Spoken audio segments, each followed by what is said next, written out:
যেরকম ফোবিয়া হয়, যেমন বলে যে Islamophobia, hmm. Irrational fear for Islam, right? Hmm, hmm. কিন্তু হিন্দুদের তো আসলে কেউ ভয় পায় না, হিন্দুদের প্রতি একটা ঘৃণা আছে এই কমিউনিটির প্রতি। তো সেই জন্য হিন্দু ফোবিয়া আমি বলি যে আমি একটা স্কুলে গিয়ে বলি, এই আমাদের স্কুলে সরস্বতী পুজো হচ্ছে, পাশের স্কুলে মা সরস্বতীকে কেউ বিশ্বাস করে না, তো ওদেরকে গিয়ে আক্রমণ করি চল, right? This sounds absurd, but এই দুনিয়াতে যেগুলো ম্যাক্সিমাইজিং, যে মানে ম্যাক্সিমাম যে মিশনারি যে বিলিফগুলো, সেগুলো কিন্তু এই প্রিসাইজলি এটাই বিশ্বাস করে যে there are some people who don't believe in our God, hence they are কাফির, they are pagan, they are heathen, and they must perish. ওদেরকে শেষ করে দেওয়া উচিত, বা ওদেরকে কনভার্ট করে আমাদের মস্ক বলে একটা মস্ক আছে। তো কি দিয়ে তৈরি করা হয়েছিল ওটা? বিন কাসিম তৈরি করেছিল 712 থেকে 714 মধ্যে। হিন্দুদের মেরে হাড়গুলো গুঁড়ো করে ওই মসজিদটা প্লাস্টার করা হয়েছিল, ঠিক আছে? তো অখণ্ড এই যে আমরা হিন্দু মুসলিম একই বৃন্তে দুটি কুসুমের কথা বলি, ওই কুসুমটাকে যে স্বাদ দিচ্ছে সেটা কিন্তু হিন্দুর হাড়গোড় দিচ্ছে। অখণ্ড আর্যাবর্তের প্রথম মসজিদ হিন্দুদের হাড় দিয়ে বানানো হয়েছে। এরকম কি হয়েছে কোনোদিন যে হিন্দুরা মুসলিমদের এরকম মেরে করেছে কোনো কাজ? আপনি হ্যাঁ, লেট মি রিমেম্বার। মানে আমি জানি না, আই হ্যাভ নো আইডিয়া যেখানে হিন্দুরা ইন এ ডক্ট্রিনেটেড ওয়ে স্ক্রিপচারাল একটা জায়গা থেকে অনুপ্রাণিত হয়ে যে হিন্দু স্ক্রিপচারে লেখা আছে, এরকম কোনো কাজ নেই। সুতরাং হিন্দুরা কোনো জেনোসাইডাল আক্রমণ কারো ওপর কোনোদিন করেন। ইসলাম বা ক্রিশ্চিয়ানিজম যেটা আমাদের ল্যান্ডে নিয়ে এসেছিল, সেটা কিন্তু ছিল টোটাল ওয়ারফেয়ার। সেখানে একটা পাশে যদি ফার্মারও কাজ করে, সেই হিন্দু বলে তাকে মেরে দেওয়া হবে। তো এভাবে আকবর অ্যাকচুয়ালি যে প্রচুর ফার্মারকে মেরেছিল, প্রচুর ব্রাহ্মণদের মেরেছিল ডিউরিং অ্যান্ড আফটার দ্য সিজ যখন শেষ হলো, তারপরেও কিন্তু ও প্রচুর ফার্মার এবং ব্রাহ্মণদের মেরেছিল যারা যুদ্ধে অংশ নেয়নি। নাও যখন ব্রাহ্মণদের মারে, ব্রাহ্মণদের থেকে ও কি করছিল, পৈতেগুলো উদ্ধার করছিল। তো এত ব্রাহ্মণ মেরেছিল, তো ওই পৈতেগুলো যখন ওয়ে করা হয়, ওজন করা হয়, ওজন দাঁড়ায় 74.5 মন, ঠিক আছে? তো ওটা হিসাব করলে আপনি মোটামুটি বুঝতে পারবেন যে মোটামুটি 40 থেকে 50,000 ও হিন্দু ব্রাহ্মণ মেরে গিয়েছিল। বাট ঔরঙ্গজেব ছিল না। বাবরের আসক্তির পরিচয় পাওয়া যায়, বাবরি বলে যে ছেলে ছিল, বাচ্চা ছিল তার উপর। কিন্তু ঔরঙ্গজেব, নিউ ইয়র্ক টাইমসে একটা রিসেন্টলি হিসাব বেরিয়েছিল, ওরা তারপর মানে এখনো রেকর্ডটা আছে, তার হিসেবে ঔরঙ্গজেব 46 লক্ষ মানুষ মেরেছিল। না, 46 লক্ষ মানুষ, আমাদের হলোকস্ট তখনকার যুগে 46 লাখ মানুষ মেরেছিল। হলোকস্টে যেটা জিউরা হিসাব দেয়, জিউস লোকেরা, যে 60 লক্ষ লোক গ্যাস চেম্বারে মারা গেছে। এখানে ঔরঙ্গজেব একটা ধর্মান্ধ কারণে, এবং লিখে গেছে মাসিরা আলমগিরি, স্যার যদুনাথ সরকার, উনি কিন্তু লিপিবদ্ধ করে সীতারামাইয়া একটা বই লিখেছিল। পট্টবী সীতারামাইয়া ওয়াজ এ কংগ্রেস মেম্বার। তো পট্টবী সীতারামাইয়া প্রথমে গল্পটি উল্লেখ করে, এই গল্পটি এরপর ছড়িয়ে যায় অ্যাজ দ্য প্রাইমারি সোর্স। বাকি হিস্টোরিয়ানরা ঔরঙ্গজেবের মাসিরে আলমগিরিকে কোট না করে, যেখানে ও পরিষ্কার বলছে যে এটা কাফিরদের জায়গা, এটাকে ধ্বংস করে আমি অনেক নেকি পেয়েছি বা হোয়াট এভার, এটাকে ধ্বংস করে এখানে ইসলামকে গালিব করব, ওটা যেটা মাসির আলমগিরি, মুঘলদের আকবর যেটা পেপার, সেটাকে কোট না করে 400 বছর, 200, 300, 400 বছর পর একটা কংগ্রেস মেম্বার সে একটা গল্প লিখছে, সেটাকে রেফারেন্স হিসাবে কোট করা হচ্ছে। তো এইভাবে আমাদের ইতিহাসকে অ্যাকচুয়ালি ভ্রষ্ট বন্দোবস্ত করে। ব্রাহ্মণরা এসে বলছে যে আমাদের মন্দিরকে ধ্বংস করো না, এই নাও যত ধন সম্পদ আছে সব নিয়ে নাও তুমি, মন্দিরের শিবলিঙ্গটাকে ছেড়ে দাও। ও বলছে যে আমি যদি আজকে এই ধন সম্পদ নিয়ে শিবলিঙ্গটা ধ্বংস না করি, মূর্তি ধ্বংস না করি, তাহলে আমাকে বুত পরস্ত হিসেবে আমি হিস্ট্রিতে খ্যাত হব, কুখ্যাত হব ওর ভাষায়। আমি এটা হতে চাই না। আমি বুত পরস্ত হিসাবে ইতিহাসে জায়গা পেতে চাই না। আমি বুত সিকন হিসেবে, আইডোলেট্রি বা আইডল ডিস্ট্রয়ার হিসেবে ইতিহাসে জায়গা পেতে চাই। সুতরাং ধনসম্পদ তো নিয়েই ছিল, তারপরও মূর্তিটা ডিস্ট্রয় করেছে। তার মানে এটা বোঝা যাচ্ছে যে এটা ধনসম্পদের জন্য এটা করেনি, যেটা মার্কসিস্ট একটা ন্যারেটিভ তৈরি করা হয়। যে ধ্বংস করছে সে নিজে বলছে যে আমি কাফিরদের জায়গা ধ্বংস করছি, নিতান্তই একটা cultist. Communist Party of India, CPI, ভারতকে পাকিস্তান ছাড়াও আরো 18টা ভাগে ভাঙতে চেয়েছিল। গঙ্গাধর অধিকারী এই থিসিসটা দিয়েছিল যে ভারত কখনো একটা রাষ্ট্র হতে পারে না, ভারত নিজের মধ্যে বসতি করা 18টা পৃথক পৃথক রাষ্ট্রের সমষ্টি। এই প্রতিটা রাষ্ট্রের সার্বভৌমত্ব এবং স্বাধীনতা চাই। এবং এই যে অধিকারী থিসিস, এটা এখনো পর্যন্ত কোনো কমিউনিস্ট পার্টি কিন্তু ডিসকার্ড করেনি। যেটা ভুল। এটা ভুল, এখনো করেনি। এখনো কমিউনিস্ট পার্টি যতগুলো আছে তারা এখনো এই তত্ত্বে বিশ্বাস করে যে ভারতের ভেতর 18টা রাষ্ট্র আছে যারা পৃথক পৃথকভাবে স্বাধীন হওয়া দরকার। এরা এতটা সাংঘাতিক, নাখোদা মসজিদ থেকে কিন্তু এটা ড্রাইভ হয়েছিল। ঠিক আছে, আপনাকে এটা কিন্তু এটা জানা উচিত যে নাখোদা মসজিদ অ্যাকচুয়ালি হিন্দু হলোকস্ট যে কলকাতায় হয়েছে তার একটা অন্যতম সেন্টার যেখান থেকে ড্রাইভ করা হয়েছিল সেটা নাখোদা মসজিদ ছিল। অন্যটা ছিল কন্ট্রোল রুম, যেখানে সুরাবর্তী বসেছিল। সুরাবর্তী পুরো ও বলেছিল, কলকাতা মেয়রও বলেছিল, তোমাদের একদিন ছেড়ে দিলাম, যা খুশি করো পাকিস্তান ক্রিয়েট করার জন্য। ঠিক আছে, নাখোদা মসজিদের ব্যাপারে আনন্দবাজার পত্রিকার একটা তখন সাংবাদিক ছিলেন সঞ্জয় দাস বা সামথিং, উনি লিখে, সঞ্জয় দাস বা সঞ্জয় ঘোষ মনে পড়ছে না, উনি লিখছেন যে আমি রাত্রিবেলা 12টার সময় কাজ করে ফিরছি, তখন দেখছি নাখোদা মসজিদে সব পাকিস্তান জিন্দাবাদ স্লোগান দিচ্ছে আর সব ট্রাকে করে অস্ত্র আসছে। ঠিক আছে, তো আর তখন কলকাতায় বুকে যত মানে রাত্রিবেলা মসজিদগুলো জেগে উঠেছিল। তো নমস্কার, আমরা কেকে পডকাস্ট আবার স্বাগত জানাই। আজকে আমরা কি বিষয়ে কথা বলবো আপনারা থাম্বনেলে দেখেছেন। অনেক কিছু বিষয়, মানে হিন্দুদের সাথে অনেক কিছু বলবো, সরি, হিন্দুদের উপর যে অত্যাচার হয়ে এসছে 1200 বছর থেকে বা 1200 সাল থেকে, সেটার কারণটা কি, কি জন্য হয়েছে। হ্যাঁ, আমি বেশি কথা বলবো না, কারণ পডকাস্টটা খুবই সুন্দর হয়েছে, আপনাদের সময় নষ্ট করবো না। কিন্তু আমার কিছু প্রশ্ন আছে, এটা আমি সারা জীবন আমি ভেবেছি কোনো সিনেমা পরিচালককে জিজ্ঞেস করব। যেমন সেই সময় নকশালনি বই করেছেন মৃণাল সেন, সত্যজিৎ রায়, তারপর ঋত্বিক ঘটক, এনারা খুবই বিশিষ্ট মানুষ। তারা কিন্তু কোনোদিন বেঙ্গলে হয়ে যাওয়া অত্যাচারের উপর কিন্তু কোনো সিনেমা বানায়নি। এর কারণটা কি, কী জন্য আমি জানি না, এটা আপনাদের কাছে রাখলাম। তারা কি ভয় পেত বর্তমান সেই সময়কে নিয়ে, কি জানি। যাই হোক, তারা খুবই ভালো, কিন্তু ট্যালেন্টেড, মানে তাদেরকে বিচার করার মতো আমার সে যোগ্যতাও নেই। কিন্তু আমার কোনো না কোনো জায়গা দিয়ে আমার মনে হয়েছে যে এটা বলা উচিত বা বলাটা দরকার। আজকের পডকাস্টের সাথে সেটা লিঙ্ক আছে এবং সেখানে বেঙ্গল ফাইলস থেকে শুরু করে সব রকম বিষয় নিয়ে আমরা কথা বলেছি। দেখা যাক পডকাস্টটা আপনাদের কেমন লাগে। হ্যাঁ, আমাদের যিনি গেস্ট আছেন, সরি, বিজিত সিংহ স্যার, তিনি কিন্তু আজকে আমাদের নিজের বইয়ের ব্যাপারটা বলেছে। আপনারা যদি বইটা চান, ডেসক্রিপশনে লিঙ্ক দেওয়া আছে, আপনারা কালেক্ট করে নিতে পারেন অ্যামাজন থেকে। খুবই তাড়াতাড়ি, যারা বাংলায় চাইছেন খুবই তাড়াতাড়ি আসবে, এবং আমার এখান দিয়ে তিনি চাইছেন যে এটা রিলিজ করবেন। আর যে নাম্বারটা ব্লিঙ্ক করছে জানেন, সেই নাম্বারে সারা বিশ্বের বাঙালির কাছে এরকম টাইপের জ্ঞানপূর্বক যে জিনিসগুলোকে সারা বিশ্বের বাঙালির কাছে যা দেওয়ার জন্য এই নাম্বারে কল করবেন। আর কোনো রকম প্রেডিকশান চাইছেন, বা না, প্রেডিকশান আমি দিচ্ছি না, কোনো রকম চাইছেন যাতে স্পিরিচুয়াল গাইডেন্স বা কোনো প্রমোশনাল কাজের জন্য কল করতে পারেন, আর ডাইরেক্ট স্যারের কাছে।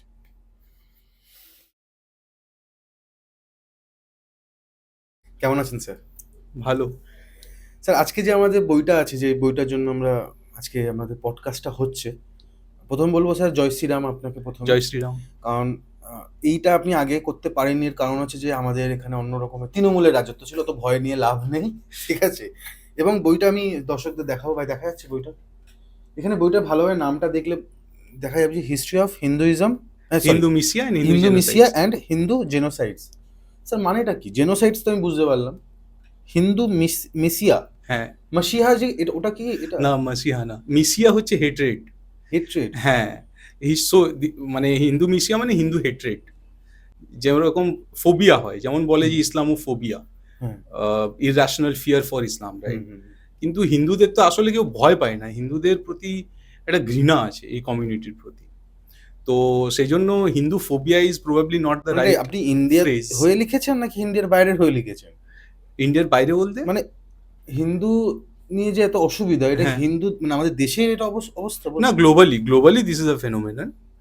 কারণ হিন্দুরা তো একটা টিপিক্যাল যে জীবনধারায় বিশ্বাস করে, যে আদর্শে বিশ্বাস করে, সেইগুলো অনেক সময় অনেক ডক্ট্রিনেটেড যে আইডিওলজি ইনক্লুডিং অ্যাব্রাহামিজম, সেগুলোর মধ্যে তো অনেকগুলো বলুন না কাল্ট চলে আসে।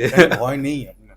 না, মানে ইসলাম আসতে পারে, ক্রিশ্চিয়ানিজম, আমি ক্রিশ্চিয়ানিজম বলি, ক্রিশ্চিয়ানিটি বলি না, কারণ it is a cult, it is a ideology more than spirituality or spiritual belief.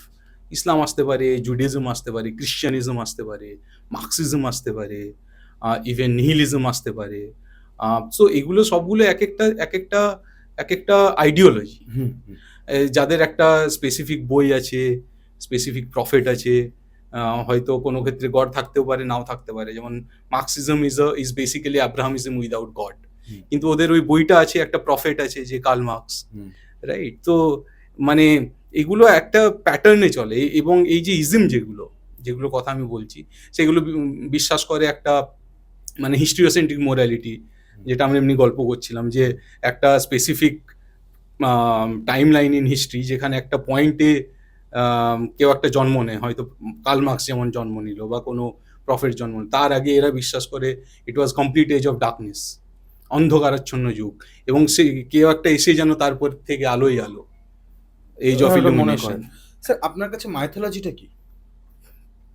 Mythology, দেখুন মাইথোলজি নিয়ে তো অনেক লেখা হয়েছে। মাইথোলজি ইজ অ্যাকচুয়ালি, ওটাতে একটা মানে টিঞ্জ অফ ট্রুথ থাকে, তার সাথে আপনি কোনো মানুষের, শুনেছেন খ্রিস্টান মাইথোলজি, ইসলাম মাইথোলজি, গ্রিক না ওরা মাইথোলজি? ওরা গ্রিক মাইথোলজি বলে।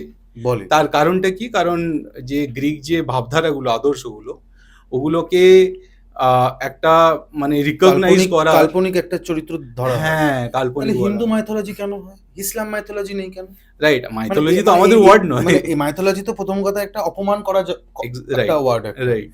এবং আমি জানি না কারা কারা ইউজ করে মাইথোলজি। আমি অনেক জায়গায় এটা নিয়ে অনেকে কথা বলেছি হিন্দি রাইট। পডকাস্টে, যে মাইথোলজি মানে হচ্ছে এটা অপমান করা হচ্ছে। কোনোদিন হ্যাঁ, শুনিনি ইসলাম মাইথোলজি। হ্যাঁ, আমি হ্যাঁ। ইসলাম ধর্মকে অপমান রাইট, করছি না, কিন্তু খ্রিস্টান মাইথোলজিও হয় না। রাইট, তারা বিলিভ করে যে রাইট। উপর থেকে যীশুখ্রিস্ট এসেছিল। হ্যাঁ।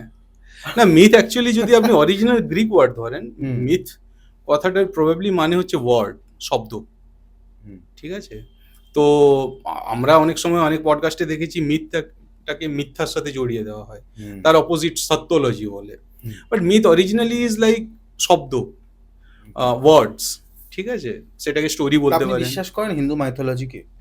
না, আমি পুরাণে বিশ্বাস করি। না, হিন্দু মাইথোলজি এই কথাটাকে বিশ্বাস করেন? না হিন্দু হিন্দু মাইথোলজি ওয়ার্ডটা বিশ্বাস করি না, না। কারণ এটা আমাদের শব্দ নয়। আমরা এটা কেন অন্যের থেকে ধার করে আমাদের কেন এক্সপ্লেন করতে হবে? আমাদের কাছে যথেষ্ট শব্দভান্ডার আছে, যেগুলো হুম, ইউজ করে আমরা নিজেদের ডেসক্রাইব করতে পারি। okay, right? মানে ধরুন, আপনি যদি আমার নাম জিজ্ঞেস করেন যে, "এই তোমার নাম কি?" আমি তো বলব না আমার নাম আম ওই আরকি হাবুদা নয়। এভাবে তো ডেসক্রাইব করব না। বা আমার নামের একটা ইংলিশ একটা সিনোনিম, আমার নাম যেমন বিজিত। আমি তো বলব না আমার নাম দ্য ইনভিনসিবল। এভাবে তো নাম বলব না। তো আমাদের কাছে যথেষ্ট শব্দভান্ডার আছে। একদমই। পুরাণ নাম হতে পারে সেটা, আখ্যান হতে পারে। মাইথোলজি ওয়ার্ডটা ইউজ করার তো আমাদের সেক্ষেত্রে দরকার নেই। ঠিক। স্যার আপনার এখানে নাম লিখেছেন বিজিত প্রশান্ত। হ্যাঁ। ইনি কে? মানে প্রশান্ত অ্যাকচুয়ালি আমার বাবার নাম। তো আমি, এটা আমার পেন নেম। বাবা বলেছিলেন যে আমি যখন বইটা শেষ করি, তখন বাবা বলছিলেন যে, "বইটা পাবলিশ করছিস? হুম, তাহলে আমার নামে করতে পারিস।" তো আমি বললাম, "ঠিক আছে, তাহলে দুজনের কথাই থাকুক। আমার নামও থাকুক, তোমার নামও থাকুক।" তো বিজিত প্রশান্ত নামে এটা বাহ! বইটা ছাপিয়েছি। স্যার আপনার একটা জিনিস জানতে চাইবো। এই হ্যাঁ, বইটা কোথা দিয়ে পাবো দর্শকদের জন্য? এই বইটা কিভাবে বইটা পাবো? অ্যামাজনে পেয়ে যাবেন। অ্যামাজনে আমি তাহলে হ্যাঁ, লিংক দিয়ে রেখেছি স্যার ডেসক্রিপশনে। হ্যাঁ, সবাই এটা অ্যামাজনে দেখে পেয়ে নেবে। যাবেন। সিওর। স্যার আমাদের এই হিন্দুইজমে, হিন্দু ব্যাপারটা নিয়ে এখানে আমি যেটা বুঝতে পারি জেনোসাইড হয়েছিল একটা সময়। হুম। স্যার আমাদের উপর, হিন্দুদের উপর এটার হওয়ার কারণটা কি? এর মূল কোথা থেকে যদি একটু বলেন? দেখুন, যেকোনো যখন জেনোসাইড হয়, জেনোসাইডের একটা এসেনশিয়াল যে মানে প্রিরিকুইজিট, সেটাকে বলে আদারাইজেশন। আদারাইজেশন মানে অন্যীকরণ বলতে পারেন। মানে অন্য নয়, অন্য যেটা। আদারাইজেশন, আস অ্যান্ড দেম, আমরা ওরার বিভাজন, রাইট? তো ওটা না করলে কিন্তু, তাহলে আদারাইজ না করলে অন্য যে একটা লট আছে তাদেরকে ডিহিউম্যানাইজ করা যায় না। ডিহিউম্যানাইজ না করতে পারলে তাদেরকে, ডিহিউম্যানাইজ মানে ওটা কি বলে? অবমনুষ্যীকরণ। আমি জানি না, আমি বাংলা বানাচ্ছি কোনো আগে, ব্যাপার না। তাই না? অবমনুষ্যীকরণ হতে পারে। একটু লোকের খাটুক না। একটু ইংলিশে বলুন, লোকে একটু খাটুক। গুগল তো হ্যাঁ, আছে, ফ্রি তো। হ্যাঁ। তো আদারাইজেশন যেটা হয়, আদারাইজেশন প্রসেসগুলো বেসিক্যালি মানে কাল্টিস্ট বিহেভিয়ার দিয়ে ক্রিয়েট করা যেতে পারে। তার একটা উপায় হচ্ছে, যেমন একটা গড ক্রিয়েট করা, যে যে একটু এক্সক্লুসিভ গড, মানে এমন একটা, আমি ভগবানও ওয়ার্ডটা বলছি না, আমি গডই বলছি জেনে শুনি, যে বিশ্বাস করে যে আমি এদেরকে ভালো চোখে দেখবো, আর অন্য যে একটা পার্ট অফ হিউম্যানিটি আছে তাদেরকে খারাপ চোখে দেখবো, কারণ ওরা আমার বইটা পড়ে না। হুম, রাইট? এরকম যে যে আমি যে বই লিখেছি হাম্বা বা আম্বা বুম্বা, এই কবিতাটা যে পড়ে না সে হচ্ছে কাফের, আর এই কবিতাটা যে পড়ে সে হচ্ছে অন্যমূল, ফর এক্সাম্পল, রাইট? তো এই আদারাইজেশন, কিছু কিছু এক্সক্লুসিভ যে রিলিজিয়াস বিলিফ, ইভেন রিলিজিয়ন বলাও উচিত হবে না, কারণ রিলিজিয়ন ওয়ার্ডটা গ্রেকো রোমান কনটেক্সটে ইউজ করা হয় যেখানে সুপারস্টিশন থাকে না। সো এগুলো একটা বিলিফ, কাল্টিশ বিলিফ, যারা এরকম ভগবানকেও মানে একটা এক্সক্লুসিভিটি দিয়ে দেয়। তো এগুলো যেগুলো এক্সক্লুসিভ আদারাইজিং যে বিলিফগুলো, এই বিলিফগুলো হিন্দুইজমে নেই। যেহেতু নেই, সেহেতু ওই যে এক্সক্লুসিভ যে আইডিওলজি, ইসলাম হতে পারে, খ্রিস্টানিজম হতে পারে, মার্কসিজম হতে পারে, তারা হিন্দুইজমকে নিজের টেমপ্লেটে নিয়ে আসতে চায় এবং হিন্দুদের নিজের ফোল্ডে নিয়ে আসতে চায়, মানে ওরা থেকে আমরাতে নিয়ে আসতে চায়। আমরা ওরা বিভাজনটা মানে দিয়ে শুরুতে সমাজকে কেটে দেয়, তা ওরাকে আমরাতে কনভার্ট করতে চায়। এই যে এই কনভার্সনটা হিন্দুরা বিশ্বাস করে না, তাই না? হিন্দুদের একটা ইনক্লুসিভ বিলিফ আছে যে জ্ঞান সব জায়গা থেকে আসবে, মানুষ হচ্ছে ঈশ্বরের সন্তান, মনুষ্যত্বই আমাদের অমরত্ব প্রদান করতে পারে, একতা আমাদের দেবতা বানাতে পারে। এই টাইপের প্রচুর শ্লোক আপনি বেদে পাবেন। এখানে কিন্তু ওটা নেই যে ওকে মেরে দাও কারণ ও ব্রহ্মাতে বিশ্বাস করে না, রাইট? মানে আজকে যদি আমি বলি যে আমি একটা স্কুলে গিয়ে বলি এই আমাদের স্কুলে সরস্বতী পুজো হচ্ছে, পাশের স্কুলে মা সরস্বতীকে কেউ বিশ্বাস করে না, তো ওদেরকে গিয়ে আক্রমণ করি চল, right? This sounds absurd, but এই দুনিয়াতে যেগুলো ম্যাক্সিমাইজিং যে মানে ম্যাক্সিমাম যে মিশনারি যে বিলিফগুলো, সেগুলো কিন্তু এই প্রিসাইজলি এটাই বিশ্বাস করে যে there are some people who don't believe in our God, hence they are কাফির, they are pagan, they are heathen, and they must perish. ওদেরকে শেষ করে দেওয়া উচিত বা ওদেরকে কনভার্ট করে আমাদের ফোল্ডে নিয়ে আসা উচিত। যেহেতু হিন্দুরা এটা বিশ্বাস করে না, সেহেতু হিন্দুইজম বলবো না, হিন্দু ধর্ম is a threat to those exclusive believes. সেই জন্য হয়তো হিন্দুদের উপর এই এতটা আঘাত নেমে আসে। স্যার, আপনার মনে হয় না সেই সময় যারা ধর্মগুরু ছিল, অ্যাজ আ হিন্দু ধর্মগুরু, তারা এই ছুয়াছুতের জন্য এটা হতে পারে ধর্ম পরিবর্তন বা যেটা? দেখুন, ছুয়াছুত যখন হয়েছে, ছুয়াছুত অ্যাকচুয়ালি আপনি যদি মানে দেখেন, casteism বলতে হ্যাঁ পারেন। হ্যাঁ, কাস্টিজম, আমাদের এটা নিয়ে কথা অবশ্যই বলতে হবে। Casteism is an exclusive belief, hmm, আপনাকে এটা মানতে হবে। না, এরপর বেদ পুরাণ ঘেটে দেখতে পারেন, সেখানে হয়তো এগুলো নিয়ে অনেক চর্চা হয়েছে।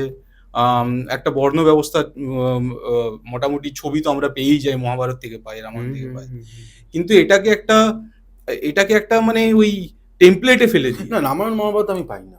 এটা আপনি না, ভুল মহাভারতে বলছেন। যেমন হালকা কিছু কিছু টিঞ্জ পাওয়া যায়। হুম, যখন রামায়ণে দ্রৌপদীর কিন্তু বিয়ে পাই। হচ্ছে, সেখানে আপনি বলতে পারেন যে সারথী পুত্র, সারথী অ্যাকচুয়ালি অনেকে বলছে যে ব্রাহ্মণ আর ক্ষত্রিয়র যে হুম, বর্ণসংকর, তারা সারথী, সুতরাং তারা উচ্চ। বাট আমরা যখনই ওভাবে আলোচনাটা করছি, আমরা কিন্তু ওটাকে কাস্টিজমের টেমপ্লেটে মানে কর্ণকে বলতে হয়েছে। হ্যাঁ হ্যাঁ হ্যাঁ, হ্যাঁ, সুতপুত্র যেটা, রাইট? সুতপুত্র। তো এখানে যেমন আমাদের রামায়ণে যখন রাম আর কি আমাদের ওই বিধবার কাছ থেকে বিধবার কাছ থেকে এটো ফল খেলেন, হুম, ওখানে একটা হালকা যেন আভাস পাওয়া যায় যে সমাজে একটা, বাট ওটা প্রবাবলি কাস্টিস্ট একটা মাইন্ডসেট নয়, ওটা প্রবাবলি একটা উপেক্ষিত একটা বিধবা যার একটা কাছ থেকে গ্রহণ করছি যে একটা রাজা হিসেবে গ্রহণ করছি, গ্রহণ করছি, এই একটা গ্লোরিফাই করা হয়েছে। হ্যাঁ, কিন্তু ওটাকে কাস্টিজমের টেমপ্লেটে ফেলে দেওয়া হয়, রাইট? ইভেন আপনি যদি মনুস্মৃতিও পড়েন, মনুস্মৃতিতে একটা শ্লোক উদ্ধৃত করা হয় যে ব্রাহ্মণরা এই ভগবানের কাছ থেকে সমস্ত কিছু, এই যে প্রকৃতি এটা সম্পদ হিসাবে পেয়েছে, এরকম একটা শ্লোক আছে। তারপরের শ্লোকটা কেউ উদ্ধৃত করে না, যে তাই ব্রাহ্মণদের দায়িত্ব হলো সবার মধ্যে এগুলোকে সমানভাবে বিন্যস্ত করে দেওয়া, সমানভাবে ছড়িয়ে দেওয়া। ইভেন মনুস্মৃতিতে আপনি দেখবেন যে ব্রাহ্মণদের জন্য যে শাস্তির বিধান আছে, সেটা কিন্তু একটা তথাকথিত যারা শিক্ষিত নয়, কারণ ব্রাহ্মণরা তো তখন শিক্ষার জন্য রেসপন্সিবল ছিল, তাদের চেয়ে কিন্তু অনেক গুণ বেশি ব্রাহ্মণদের জন্য যে বিধানগুলো, আমি কিন্তু ব্রাহ্মণ, আমি এগুলো বলছি আর কি, right? So this is not in defence of let's a Brahminism or anything বা কোনো সুপিরিয়র মেন্টালিটি। একটা ব্যবস্থা ছিল যেটাকে বলা হতো ভিভা অ্যাক্টিভা বলতে পারেন এটাকে। ভিভা অ্যাক্টিভা মানে একটা লাইফ ঘটে চলেছে, কেউ একটা it's a Vitality of life, যেখানে লোকজন দেখছে কিছু জিনিস, লিখছে যে হ্যাঁ, আমাদের সমাজে গরিব মানুষ আছে, তাদের সাথে এ হচ্ছে, বাট এবং আমাদের দায়িত্ব এগুলো, কারণ ধর্ম তো ওটাই। কিন্তু তারপরে যেটা এলো ভিভা কন্টেমপ্লেটিভা, যেটা ইংরেজরা করলো। এটা কি এটা ভিভা কন্টেমপ্লেটিভা মানে একজন যেন রিমোটলি বসে গেল, ওই সোসাইটির অংশ নয়, ও সোসাইটির ওই যে প্রাগৈতিহাসিক মানে জীবগুলোকে দেখে মানে কন্টেমপ্লেট করে একটা টেমপ্লেট দিচ্ছে, মানে কাউন্সিলর টাইপ, কাউন্সিলর দেখছে দূর থেকে, হ্যাঁ, মানে পার্ট নিচ্ছে না, ওকে। কিন্তু ওটাকে লিপিবদ্ধ করছে। এবং একটা কলোনাইজড মেন্টালিটি দিয়ে লিপিবদ্ধ করছে। তো এটা দিয়ে আমাদের সমাজে অনেক বিকৃত মনোভাব এসেছে, বিকৃতিকরণ এসেছে। তা আপনার আপনার মনে হয় না হিন্দু সমাজে যারা যারা আছে, না, going to the main question, যে এটার হ্যাঁ, জন্য কি কনভার্সন হয়েছিল? আমাদের উম, কাছে কোনো হিস্টোরিক্যাল ডকুমেন্ট নেই, অন্তত মুসলিম হিস্টোরিয়ান যাদেরকে আমি বই লিখেছি, কারণ কন্টেম্পোরারি মানে হিন্দুদের যেমন কাছ থেকে যেমন নাম, আল উদ্বি হতে পারে, আল বিরুনি হতে পারে, বারানি হতে পারে, হুম, তৈমুরলং নিজস্ব ওর একটা অটোবায়োগ্রাফি ছিল, বাবরনামা আছে বাবরের অটোবায়োগ্রাফি। ওরা কিন্তু কোথাও লিখছে না এটা, যে এখানে আম, একটা কাস্টিজম আছে বলে। ইভেন কাস্ট ওয়ার্ডটাও তো আমাদের নয়, কাস্ট পর্তুগিজ ওয়ার্ড। তো এইখানে কাস্টিজম আছে বলে আমরা আম, এদেরকে কনভার্ট করা ইজি হয়ে যাচ্ছে, এরকম কোনো কোনো মেনশন কন্টেম্পোরারি যে মুসলিম হিস্টোরিয়ান তারা তো লিখে যায়নি। কন্টেম্পোরারি হিন্দু হিস্টোরিয়ান তো সেই যুগে ছিল না, কারণ হিন্দুরা যে লেভেলে জেনোসাইড দিয়ে যাচ্ছিল। লাস্ট আমরা একটা আঁচ পাই, বল্লভদেব বলে একজন কাশ্মীরের আম, নীতিশাস্ত্রকার বলতে পারেন, হুম, উনি ছিলেন। রাজতরঙ্গিনী দুটো লেখা হয়েছিল, যেগুলো আমাদের হিন্দু প্রামাণ্য ঐতিহাসিক দলিল, কাশ্মীরে লেখা। রাজতরঙ্গিনী 1 যেটা কলহন লিখেছিল, রাজতরঙ্গিনী 2 যেটা জোন রাজা লিখেছিল, একজন রাজা লিখেছিল। আম, রাজতরঙ্গিনী 2-তে কিন্তু মানে শুরুতে যেমন কৌটিল্য অর্থশাস্ত্রে একটা টেমপ্লেট ছিল যে 3 রকমের বিজয় আছে। হুম, একটা হচ্ছে ধর্ম বিজয় বা দেব বিজয়, যেখানে রাজা যে হেরেছে সে শুধুমাত্র তার সোভারেনিটিটা দেবে, তার কিছু হবে না, তো কর দেবে বেসিক্যালি। সেকেন্ড হচ্ছে যে আম, লোভ বিজয়, যে ওই রাজা সম্পত্তি কেড়ে নেওয়া হবে কিন্তু রাজাকে ছেড়ে দেওয়া হবে। হুম, থার্ড ছিল অসুর বিজয়। অসুর বিজয় মানে রাজাকেও মারবো, তার সম্পত্তিও লুট করবো। অসুর বিজয় was the most inferior form of victory, কারণ ওটাই হত্যা ইনক্লুড করা থাকতো, লোভ ইনক্লুড থাকতো। যখন আমাদের এখানে বারবার আক্রমণ হচ্ছে, 712-তে শুরু হয়েছিল আমাদের প্রথম আক্রমণ বিন কাসিমকে দিয়ে। তারপর যখন 200 সাল আক্রমণ হচ্ছে, ওটা দেখে বল্লভদেব বলে একজন লিখছেন কাশ্মীর থেকে, যে কৌটিল্য অর্থশাস্ত্রতে এরকম টেমপ্লেট দেওয়া আছে, কিন্তু এই যে চলছে যেটা আমাদের সাথে, সেটা এতটাই ঘৃণিত এবং এতটাই জঘন্য যে এটা অসুরের বিজয়ের চেয়েও একটা ইনফিরিয়ার কিছু একটা চলছে আমাদের সাথে। এটাকে ডিসক্রাইব করার জন্য আমাদের একটা নতুন শব্দ দরকার। এটা বল্লভদেব লিখছে কাশ্মীর থেকে। তো এই জিনিসটা আমি একটু আটকাচ্ছি আপনাকে। এই যে আরব থেকে বা উচ্চ আফগানিস্তান থেকে যারা ঢুকছে বলতে গেলে ইসলামী আরব থেকে শুরুতে, হ্যাঁ। ওখান থেকে এসে আফগানিস্তানের ওই সাইড থেকে ঢুকছে হ্যাঁ, ওনারা। তো এই যে যারা ঢুকছে এদের এত সাহসটা কি করে, মানে এত জোর কি করে হলো? মানে তখন কি আমাদের হিন্দু যারা যারা রাজা ছিলেন বা যারা রাজত্ব করছিলেন রাজস্থান থেকে শুরু করে কাশ্মীর বলছেন জন রাজা যারা ছিলেন, তারা কি সেই শক্তিটা ছিল না তাদের লড়বার জন্য? দেখুন, আপনাদের এখানে এটা দেখতে হয়, যখন ইসলাম ছড়াতে শুরু করে তখন কিন্তু অলমোস্ট মানে উইদিন 30 ইয়ার্স ওরা এতটা স্প্রেড করে যায়, ওই মক্কা মদিনা থেকে এদিকে এরা মোটামুটি স্প্রেড করে, ইরানটা ক্যাপচার হয়ে যায় হুম। Within 30-40 years. এদিকে ইউরোপের অনেকটা জায়গা ক্যাপচার স্পেন হয়েছে। পর্যন্ত স্পেন ছড়িয়ে পর্যন্ত যায়, চলে যায়, হ্যাঁ। ইটালি স্বপ্ন দেখতে থাকে ওরা, হ্যাঁ, ঠিক হ্যাঁ, আছে। ঠিক। তারপরে তারপরে কনস্টান্টিনোপল অনেক পরে পতন হয় 1453, হুম, ততদিন আটকে রেখেছিল, একটা শহর আটকে রেখেছিল। আম, তো উইদিন 30-40 ইয়ার্স পুরো যেন মধ্যপ্রাচ্যটা একটা কবজায় চলে আসে একটা ডক্ট্রিনের। হুম। কিন্তু এখানে একটা ল্যান্ড ছিল। চেঙ্গিস খান আগে না পরে? ওনার না, আগে? চেঙ্গিস খান তো তার মাঝে আসে মাঝে actually। আসে হ্যাঁ, না? হ্যাঁ, ওকে, হ্যাঁ। ওকে। চেঙ্গিস খান তো বলা হয় ও পেগান ছিল, ও তো মানে ওর কোনো আইডিওলজিক্যাল কোনো ইয়ে ছিল না, বা হয়তো পেগান একটা আইডিওলজিক্যাল ইনক্লিনেশন ছিল। ইসলামিক ধর্ম না? না, না, না, ও ইসলামিক ছিল না। হ্যাঁ। হ্যাঁ, তো প্রবাবলি সেজন্য ইন্ডিয়াকে আক্রমণ করেনি, যে এটা পেগান ল্যান্ড, পুণ্যভূমি, তো আমরা আক্রমণ করব না। এটা যেটাকে বলা হয় যে ইলতুৎমিশ আটকে দিয়েছিল কিছু একটা সন্ধি টন্ধি করে, এসব নয়। ও যে লেভেলে ধ্বংসাত্মক একটা মেন্টালিটি ছিল, ও ইলতুৎমিশকেও ছাড়তো না probably. Now this are on speculations, ঠিক আছে। এখানে মানে এই ক্ষেত্রে খুব কমই হিস্টোরিক্যাল ডকুমেন্ট আছে, তবে হ্যাঁ, ওর যে আলোচনা থেকে মোটামুটি ইন্ডিয়ার জন্য একটা শ্রদ্ধা পাওয়া যায়, হুম, ঠিক আছে। আম, হ্যাঁ, আমি যেটা বলছিলাম সেটা হচ্ছে যে আহ, মানে within 30-40 years after the prophet died পুরো জায়গাটা কবজায় চলে এসেছিল। কিন্তু এখানে দেখুন, হিন্দু বা রাজপুত যারা ছিল ওখানে, পাল একটা ডাইনাস্টি ছিল, তারা কিন্তু 200-300 বছর ধরে আটকে দিয়েছে। মানে প্রথম দিল্লি ক্যাপচার হয় আপনার 1192।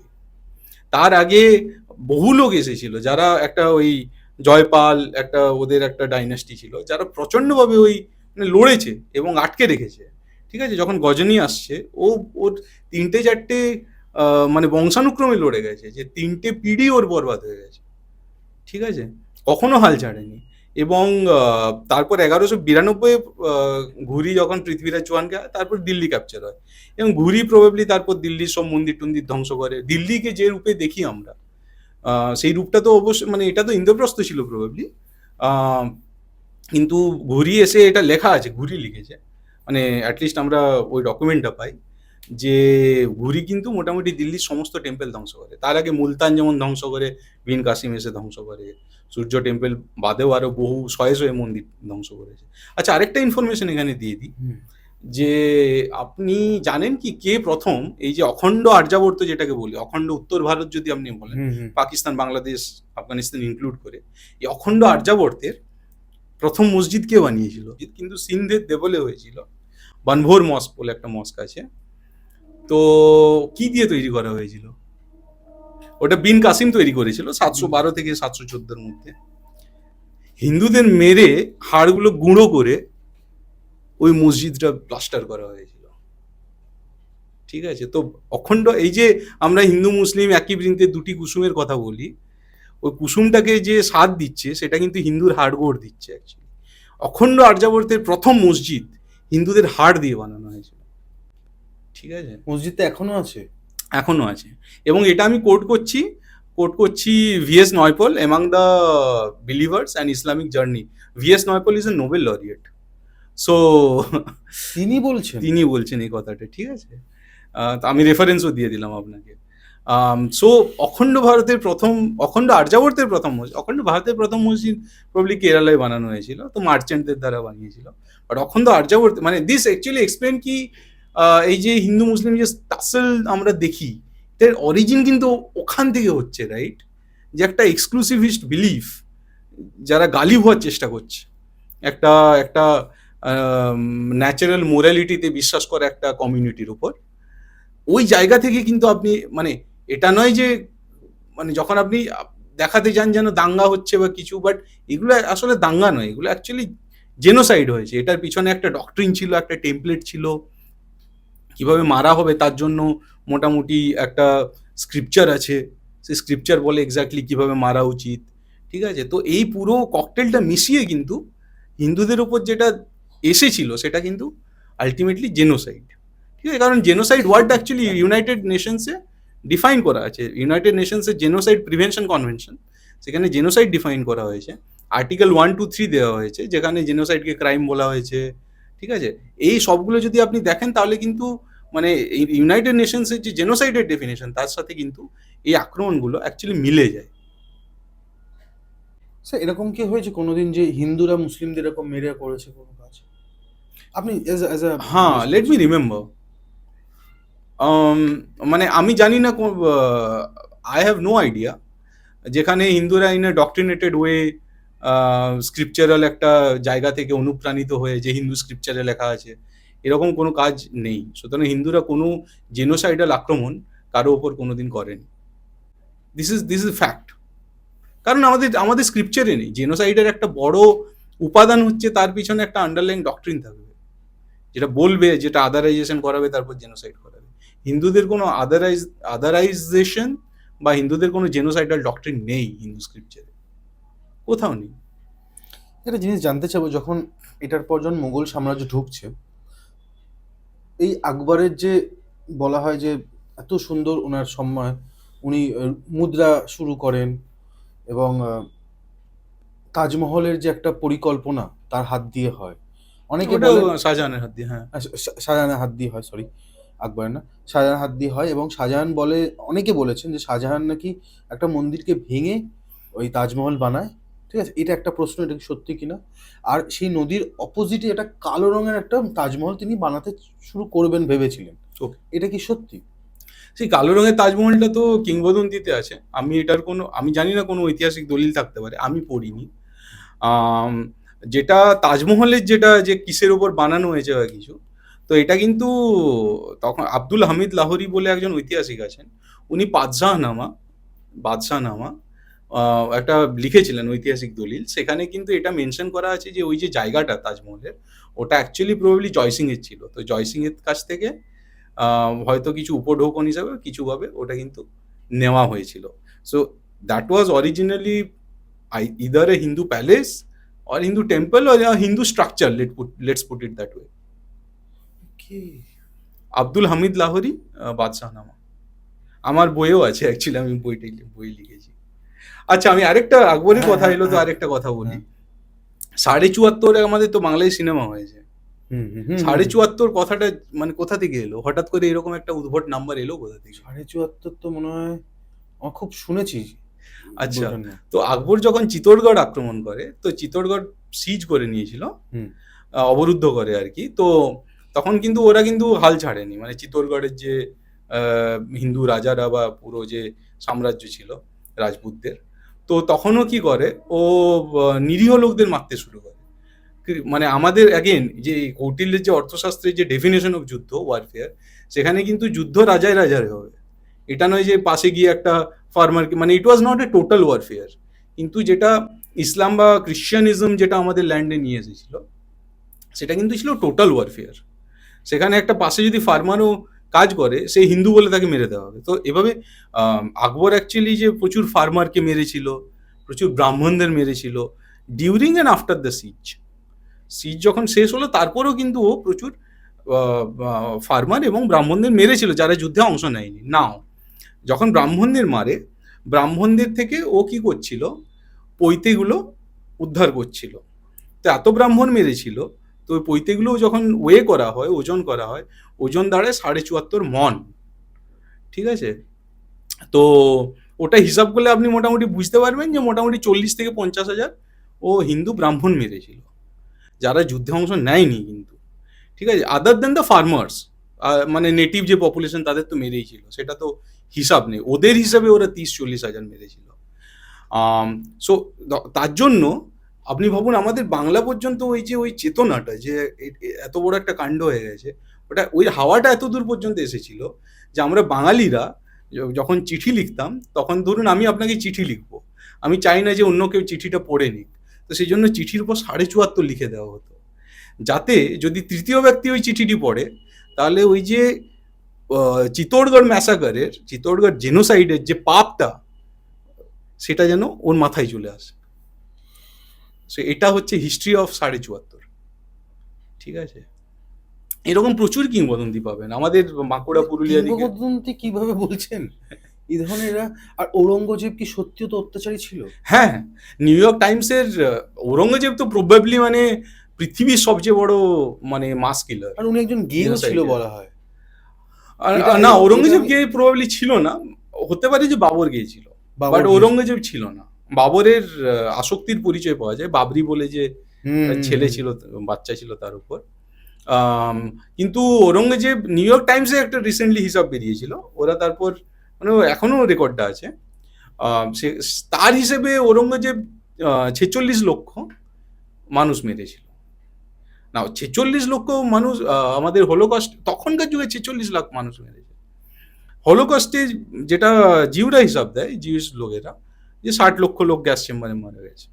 এখানে ঔরঙ্গজেব একটা ধর্মান্ধ কারণে, এবং লিখে গেছে মাসিরা আলমগিরি, স্যার যদুনাথ সরকার, উনি কিন্তু লিপিবদ্ধ করেছেন। উনি মাসিরা আলমগিরি অ্যাকচুয়ালি ফার্সিতে ছিল, যদুনাথ সরকার স্যার যে উপাধিটা, নাইটহুডটা পেয়েছিলেন এই জন্য যে উনি ফার্সি শিখে মাসির আলমগিরিকে ওটা থেকে ইংলিশে কনভার্ট করেছিলেন, ট্রান্সলেট করেছিলেন। ওটা না হলে তো ঔরঙ্গজেবের অনেক জিনিস হয়তো সেকুলারাইজ হয়ে যেত, রাইট? তো মাসির আলমগিরিতে পরিষ্কার দেখা যাচ্ছে যে ঔরঙ্গজেব শুরু থেকে যখন যুবরাজ ছিল, তখন ও গুজরাটের দিকে ছিল, তখন গুজরাটের টেম্পল ধ্বংস করতে শুরু করে।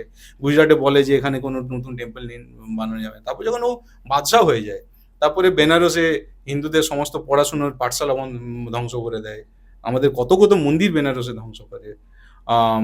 বেনারস ছাড়া আমাদের এদিক পর্যন্ত কোচবিহার টোচবিহারেও মন্দির ধ্বংস করে, উড়িষ্যাতে ধ্বংস করে। মানে ও যেখানে গিয়েছিল সেখানে মোটামুটি ও মন্দির ধ্বংস করতে করতে এগোতো। ঠিক আছে, এবং ও এটাও বলেছে এই মন্দিরটা তো এখানেই দাঁড়িয়ে আছে, আমি যখন ফিরে আসবো, ফিরে আসার পথে এটাকে ধ্বংস করে দেবো। ভারতের প্রবাবলি যতগুলো মানে ম্যাক্সিমাম জ্যোতির্লিঙ্গ কিন্তু মানে তার আগেও ধ্বংস হয়েছে, তারপরে হিন্দুরা আবার পুনর্নির্মাণ করেছে, সেটাকে ঔরঙ্গজেব ধ্বংস করে। ম্যাক্সিমাম জ্যোতির্লিঙ্গ এবং যেমন ধরুন আমাদের কৃষ্ণ জন্মভূমি, ওখানেও হাত লাগিয়েছে, বৃন্দাবন, ঠিক আছে, মথুরা, মথুরা, সরি, হ্যাঁ, বৃন্দাবন তো পালিত উদয়পুরে হয়েছে। প্রচুর মন্দির ধ্বংস করেছে, জয়পুরে যেখানে গেছে মন্দির ধ্বংস করেছে। স্যার, একটা জিনিস আপনাকে আমি বলি, এই ধ্বংস করার পেছনে আপনার মনে হয় না যে তখনকার দিনে যারা ব্রাহ্মণ ছিলেন বা একজন সেবায়ক ছিলেন সেই মন্দিরে, তারা বেশিরভাগ ধন সম্পত্তি মন্দিরে লোকাতেন বলে তাদের লোভটা থাকতো, তাই জন্য ধ্বংস করতো? আচ্ছা, তাহলে তাহলে এখানে এটা খুব ভালো পয়েন্ট এখানে তুললেন। তো আহ, একটা ঐতিহাসিক অ্যাকাউন্ট আজকাল খুব পাওয়া যাচ্ছে যে ঔরঙ্গজেব নাকি কাশীর বিশ্বনাথ মন্দির এই জন্য ধ্বংস করেছেন, মানে আমাদের যেটাকে জ্ঞানবাপী মন্দির অ্যাকচুয়ালি, ওটা এই জন্য ধ্বংস করেছেন যে ওখানে নাকি আহ, এর কোনো রানী ফানিকে লুকিয়ে রাখা হয়েছিল এবং তার সাথে অপকর্ম করা হচ্ছিল, হুম। ব্রাহ্মণরা অপকর্ম করছিল, সেই জন্য মন্দিরটা অপবিত্র হয়ে যায় বলে নাকি ঔরঙ্গজেব এত হিন্দু প্রেমী যে ও ওটাকে ধ্বংস করে দেয়। নাও এই যে রেকর্ডটা, এটা যদি একটা হিস্টোরিক্যাল রেকর্ড মানি, এটার অরিজিন কোথায়? এটার অরিজিন কিন্তু ঔরঙ্গজেবের কোনো কন্টেম্পোরারি হিস্টোরিয়ান দিচ্ছে না।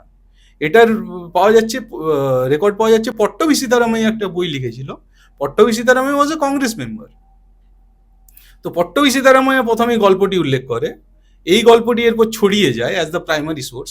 বাকি হিস্টোরিয়ানরা ঔরঙ্গজেবের মাসের আলমগীরকে কোট না করে, যেখানে ও পরিষ্কার বলছে যে এটা কাফিরদের জায়গা, এটাকে ধ্বংস করে আমি অনেক নেকি পেয়েছি বা হোয়াট এভার, এটাকে ধ্বংস করে এখানে ইসলামকে গালিব করব, ওটা যেটা মাসির আলমগীরি মুঘলদের আখবার যেটা পেপার, সেটাকে কোট না করে 400 বছর, 200, 300, 400 বছর পর একটা কংগ্রেস মেম্বার সে একটা গল্প লিখছে, সেটাকে রেফারেন্স হিসাবে কোট করা হচ্ছে। তো এইভাবে আমাদের ইতিহাসকে অ্যাকচুয়ালি ভ্রষ্ট করা হয়েছে, ঠিক আছে? তো মানে ইনফ্যাক্ট আরেকটা কথা বলি, যখন আমাদের গজনীর মামুদ, ও যখন সোমনাথ ধ্বংস করছে, হুম। তখন ব্রাহ্মণরা, এটা ওদের লেখা, ওদের মুসলিম হিস্টোরিয়ানদের ডকুমেন্টেড কথা, মাহমুদ গজনবী তখন ও বলছে যে ওকে তখন পুরস্কার দেওয়ার বন্দোবস্ত করে, ব্রাহ্মণরা এসে বলছে যে আমাদের মন্দিরকে ধ্বংস করো না, এই নাও যত ধন সম্পদ আছে সব নিয়ে নাও তুমি, হুম। মন্দিরের শিবলিঙ্গটাকে ছেড়ে দাও। ও বলছে যে আমি যদি আজকে এই ধন সম্পদ নিয়ে শিবলিঙ্গটা ধ্বংস না করি, মূর্তি ধ্বংস না করি, তাহলে আমাকে বুত পরস্ত হিসেবে আমি হিস্ট্রিতে খ্যাত হব, কুখ্যাত হব ওর ভাষায়। আমি এটা হতে চাই না, আমি বুত পরস্ত হিসাবে ইতিহাসে জায়গা পেতে চাই না, আমি বুত সিকন হিসেবে, আইডোলেট্রি বা আইডল ডিস্ট্রয়ার হিসেবে ইতিহাসে জায়গা পেতে চাই। সুতরাং ধনসম্পদ তো ও নিয়েই ছিল, তারপরও মূর্তিটা ডিস্ট্রয় করেছিল। তার মানে এটা বোঝা যাচ্ছে যে এটা ধনসম্পদের জন্য এটা করেনি, যেটা মার্কসিস্ট যে একটা ন্যারেটিভ তৈরি করা হয়, যে ধ্বংস করছে সে নিজে বলছে যে আমি কাফিরদের জায়গা ধ্বংস করছি, নিতান্তই একটা কাল্টিশ কারণে। এই কংগ্রেসের ব্যাপারে যখন আপনি বললেন, কংগ্রেসের ব্যাপারে একটা জিনিস আমি আলোচনা করতে চাই, যেটা হচ্ছে যে আমি সিপিএমেও ঢুকবো স্যার, ঠিক আছে? আমি প্রথমে কংগ্রেস, কারণ আমাদের দেশটাকে নষ্ট করার পেছনে অনেকটাই কংগ্রেসের হাত Right. আছে। কংগ্রেসরা এরকম দেখা গেছে, এরকম বুঝিয়েছে যে আজকে যে আমরা বলি বাবার হইলো আবার জ্বর সারিল ঔষধে, এই যে ধরনটা বা এই মোগল সাম্রাজ্যকে পড়ানোর জন্য কংগ্রেসের অনেক বড় হাত আছে। তার প্রধান হাত হচ্ছে যে যিনি আমাদের শিক্ষামন্ত্রী ছিলেন সে সময়, মৌলানা আজাদ যিনি ছিলেন, তিনি কিন্তু আমাদের ইন্ডিয়ানবাসী না। এটা অনেকে জানে কিনা আমি জানি না।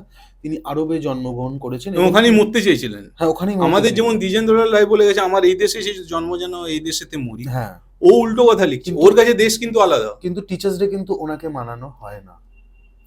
Teachers day actually Sarvepalli Radhakrishnan, তাকে কিন্তু বানানো হয়নি রাইট।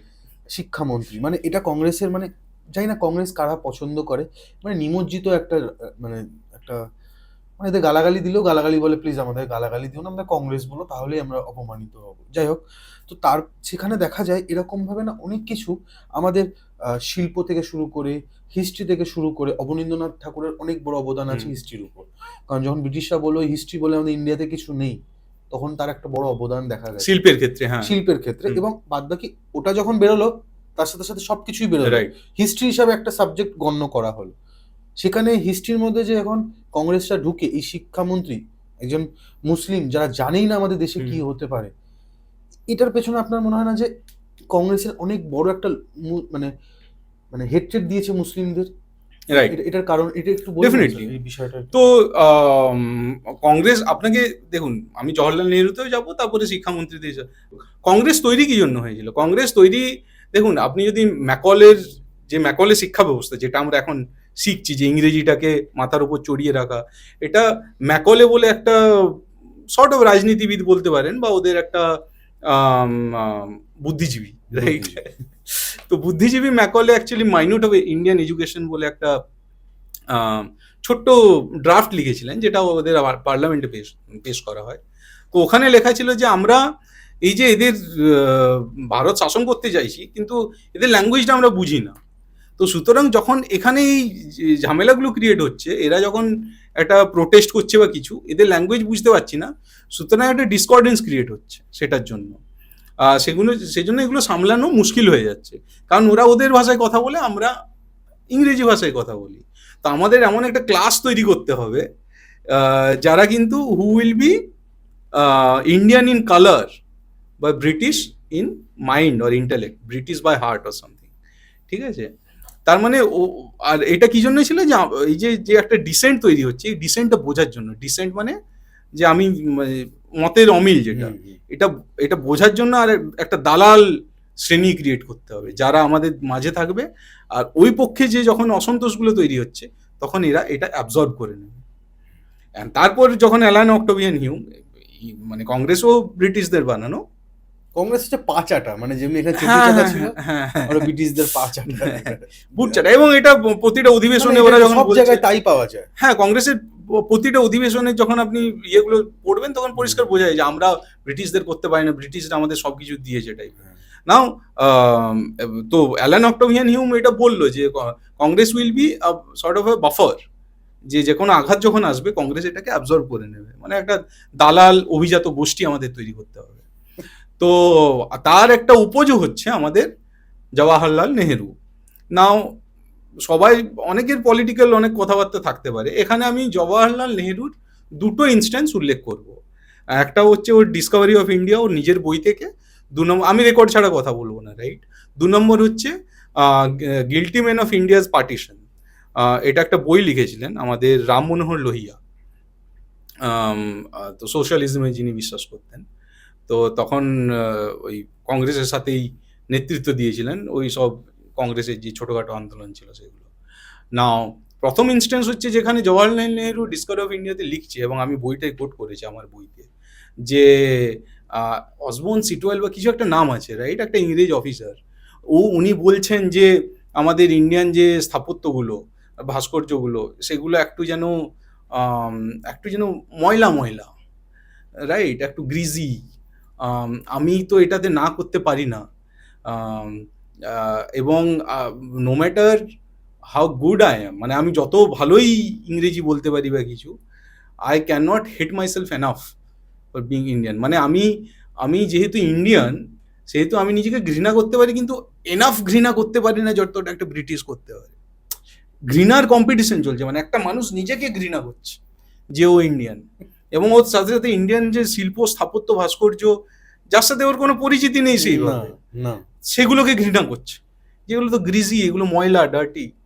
ময়লা ডার্টি তার একটা হিস্টোরিক্যাল কারণ আছে, একটা হিস্টোরিক্যাল কনটেক্সট আছে, সেগুলো প্রিজার্ভেশন হয়নি, তো সেটা ওর মাথায় নেই। ও কিন্তু ওই পালেই চলেছে, ঠিক আছে? দু নম্বর ইনস্টেন্স, আপনাকে মানে এটা খুব পরিষ্কার যে জওহরলাল নেহেরু বলেছিল যে বাংলা ভারত নয়, ঠিক আছে? তো এটা হয়েছিল যখন নোয়াখালী জেনোসাইড চলছে, তখন মহাত্মা গান্ধী ওখানে গিয়েছেন, তার সাথে জওয়াহরলাল নেহেরু আর আমাদের এই রাম মনোহর লোহিয়া, ওরা ওখানে গিয়েছিলেন নেতা হিসেবে। তো সেখানে জওয়াহরলাল নেহেরু রাম মনোহর লোহিয়াকে বলছেন, এবং রামমোহন লোহিয়া এটা কোট করেছে guilty man of India's partition বইতে, যে নেহেরু আমার পাশে এসে বসলো, তারপরে বলতে চল, ও বলল যে এই যে জঙ্গল, এত কাদা, এত নদী, river, right, slimes and bushes and rivers and trees, forests, এটা ইন্ডিয়া হতে পারে না। ও যে ইন্ডিয়াটাকে চেনে জওয়াহরলাল নেহেরু, অ্যাপারেন্টলি ওই ইন্ডিয়াটা বাংলা নয়, মানে বাংলা ইন্ডিয়া নয় জওয়াহরলাল নেহেরুর হিসেবে। তার মানে বোঝা যাচ্ছে যে ভারতের প্রথম প্রাইম মিনিস্টার, ওর মাথায় এটা ছিল যে বাংলা ভারত নয়, এবং ওই জন্য ও বাংলাটাকে কাটতে চেয়েছিল, ঠিক আছে? তো এই তো কংগ্রেসের অবস্থা, রাইট? কংগ্রেসের সাথে তাহলে কমিউনিস্ট পার্টিও এরপর বলে দিই এই সুযোগে। হুম। কমিউনিস্ট পার্টি 1940-তে, মানে ওরা তো অবশ্যই ওরা একটা, বলা হয় যে রাশিয়ানদের হয়তো এরা এজেন্টই ছিল এক হিসাবে। এটার পিছনে অনেক রেকর্ডও আছে, বাট হয়তো ডিরেক্ট প্রমাণ কিছু পাওয়া যায় না। বাট অনেকে লিখে গেছেন, যেভাবে অ্যানালাইজ করেছেন তাতে বোঝা যায় যে এটা হয়তো সীতারাম গোয়েলজি হয়তো লিখেছেন এটা নিয়ে, আমার যতদূর মনে পড়ছে। কিন্তু কয়েকটা ঐতিহাসিক সত্য আছে, যেটা আপনি যে কোনো সময় যে কোনো কমিউনিস্ট পার্টির এজেন্টকে জিজ্ঞেস করতে পারেন। এজেন্টই বলবো, ক্যাডার বলবো না, না। ঠিক আছে? তো প্রথম পয়েন্ট হচ্ছে যে কমিউনিস্ট পার্টি 1940, অবশ্যই ওরা মুসলিম লীগের সাথ দিয়েছিল। এখানে যে ডিরেক্ট অ্যাকশন দেওয়া হয় সেটাতেও ওরা অ্যাকমপ্লিস ছিল, মৌন একটা অ্যাকমপ্লিস। বাট অধিকারী থিসিস, এটা তো ওরা কোনোভাবেই উপেক্ষা করতে পারে না। গঙ্গাধর অধিকারী 1940-এ যে কমিউনিস্ট পার্টির একজন মেম্বার ছিল, ও একটা থিসিস দিয়েছিল, একটা তত্ত্ব দিয়েছিল, যখন বোঝা যাচ্ছে যে ব্রিটিশরা পালাবে। তো মুসলিম লীগ ইন্ডিয়াকে কভাগে ভাঙতে চেয়েছিল? দুভাগে, India Pakistan. Communist Party of India, CPI, ভারতকে পাকিস্তান ছাড়াও আরো 18টা ভাগে ভাঙতে চেয়েছিল। গঙ্গাধর অধিকারী এই থিসিসটা দিয়েছিল যে ভারত কখনো একটা রাষ্ট্র হতে পারে না, ভারত নিজের মধ্যে বসতি করা 18টা পৃথক পৃথক রাষ্ট্রের সমষ্টি। এই প্রতিটা রাষ্ট্রের সার্বভৌমত্ব এবং স্বাধীনতা চাই। এবং এই যে অধিকারী থিসিস, এটা এখনো পর্যন্ত কোনো কমিউনিস্ট পার্টি কিন্তু ডিসকার্ড করেনি, যেটা ভুল। এটা ভুল, এখনো করেনি। এখনো কমিউনিস্ট পার্টি যতগুলো আছে তারা এখনো এই তত্ত্বে বিশ্বাস করে যে ভারতের ভেতর 18টা রাষ্ট্র আছে যারা পৃথক পৃথকভাবে স্বাধীন হওয়া দরকার। এরা এতটা সাংঘাতিক একটা দল, এটা আপনাদের মাথায় রাখতে হবে। আপনি যে কোনো কমিউনিস্ট পার্টি এজেন্টকে ধরলে এটা জিজ্ঞেস করুন যে তুই কেন এটা বলবেন না যে তুই কি এটা বিশ্বাস করিস। ওরা বিশ্বাস করে, কারণ ওটাই সাইন করেছে ওই পার্টি। এরা কি মানে এরা কি পাগল, মানে পাগলা গারদ দিয়ে বেরিয়ে আসা কোনো না, পাগল না, এরা খুব সিয়ানা। এদের পয়সা দিয়ে পেলে রাখা হয়েছে ফর দ্য লংগেস্ট টাইম। আপনি এটা কি জানেন? আমি জানি আপনি জানেন এটা। ইন্ডিয়াতে যে সিপিএমরা রয়েছে তারা কিন্তু মুসলিমদেরকে ভয় পায়। চায়নাতে যে সিপিএমরা রয়েছে তাদেরকে আবার মুসলিমরা ভয় পায়, রাইট? মানে তাদের কারণ ইন্ডিয়ান কমিউনিস্ট পার্টি ন্যাশনালিস্ট নয়। হ্যাঁ, মানে দে আর অ্যান্টি ন্যাশনাল, মানে অ্যান্টি ন্যাশনালিস্ট। কেমন টাইপের একটু, মানে এদেরকে যখনই চায়নার কথা আমরা বলবো না, বারবার ওদের লেখায় উঠে এসেছে এরা হিন্দুদের বলে যে বুর্জোয়া সম্প্রদায়, ওদের চোখে যেটা মার্কসিস্ট যে একটা বিকাশ রঞ্জন ভট্টাচার্যের একটা কোট শুনেছেন? কাকদ্বীপের একটা মা কালীর গলা ভেঙে হয়েছিল যখন তৃণমূল কংগ্রেসের রাজত্ব চলছিল এখানে।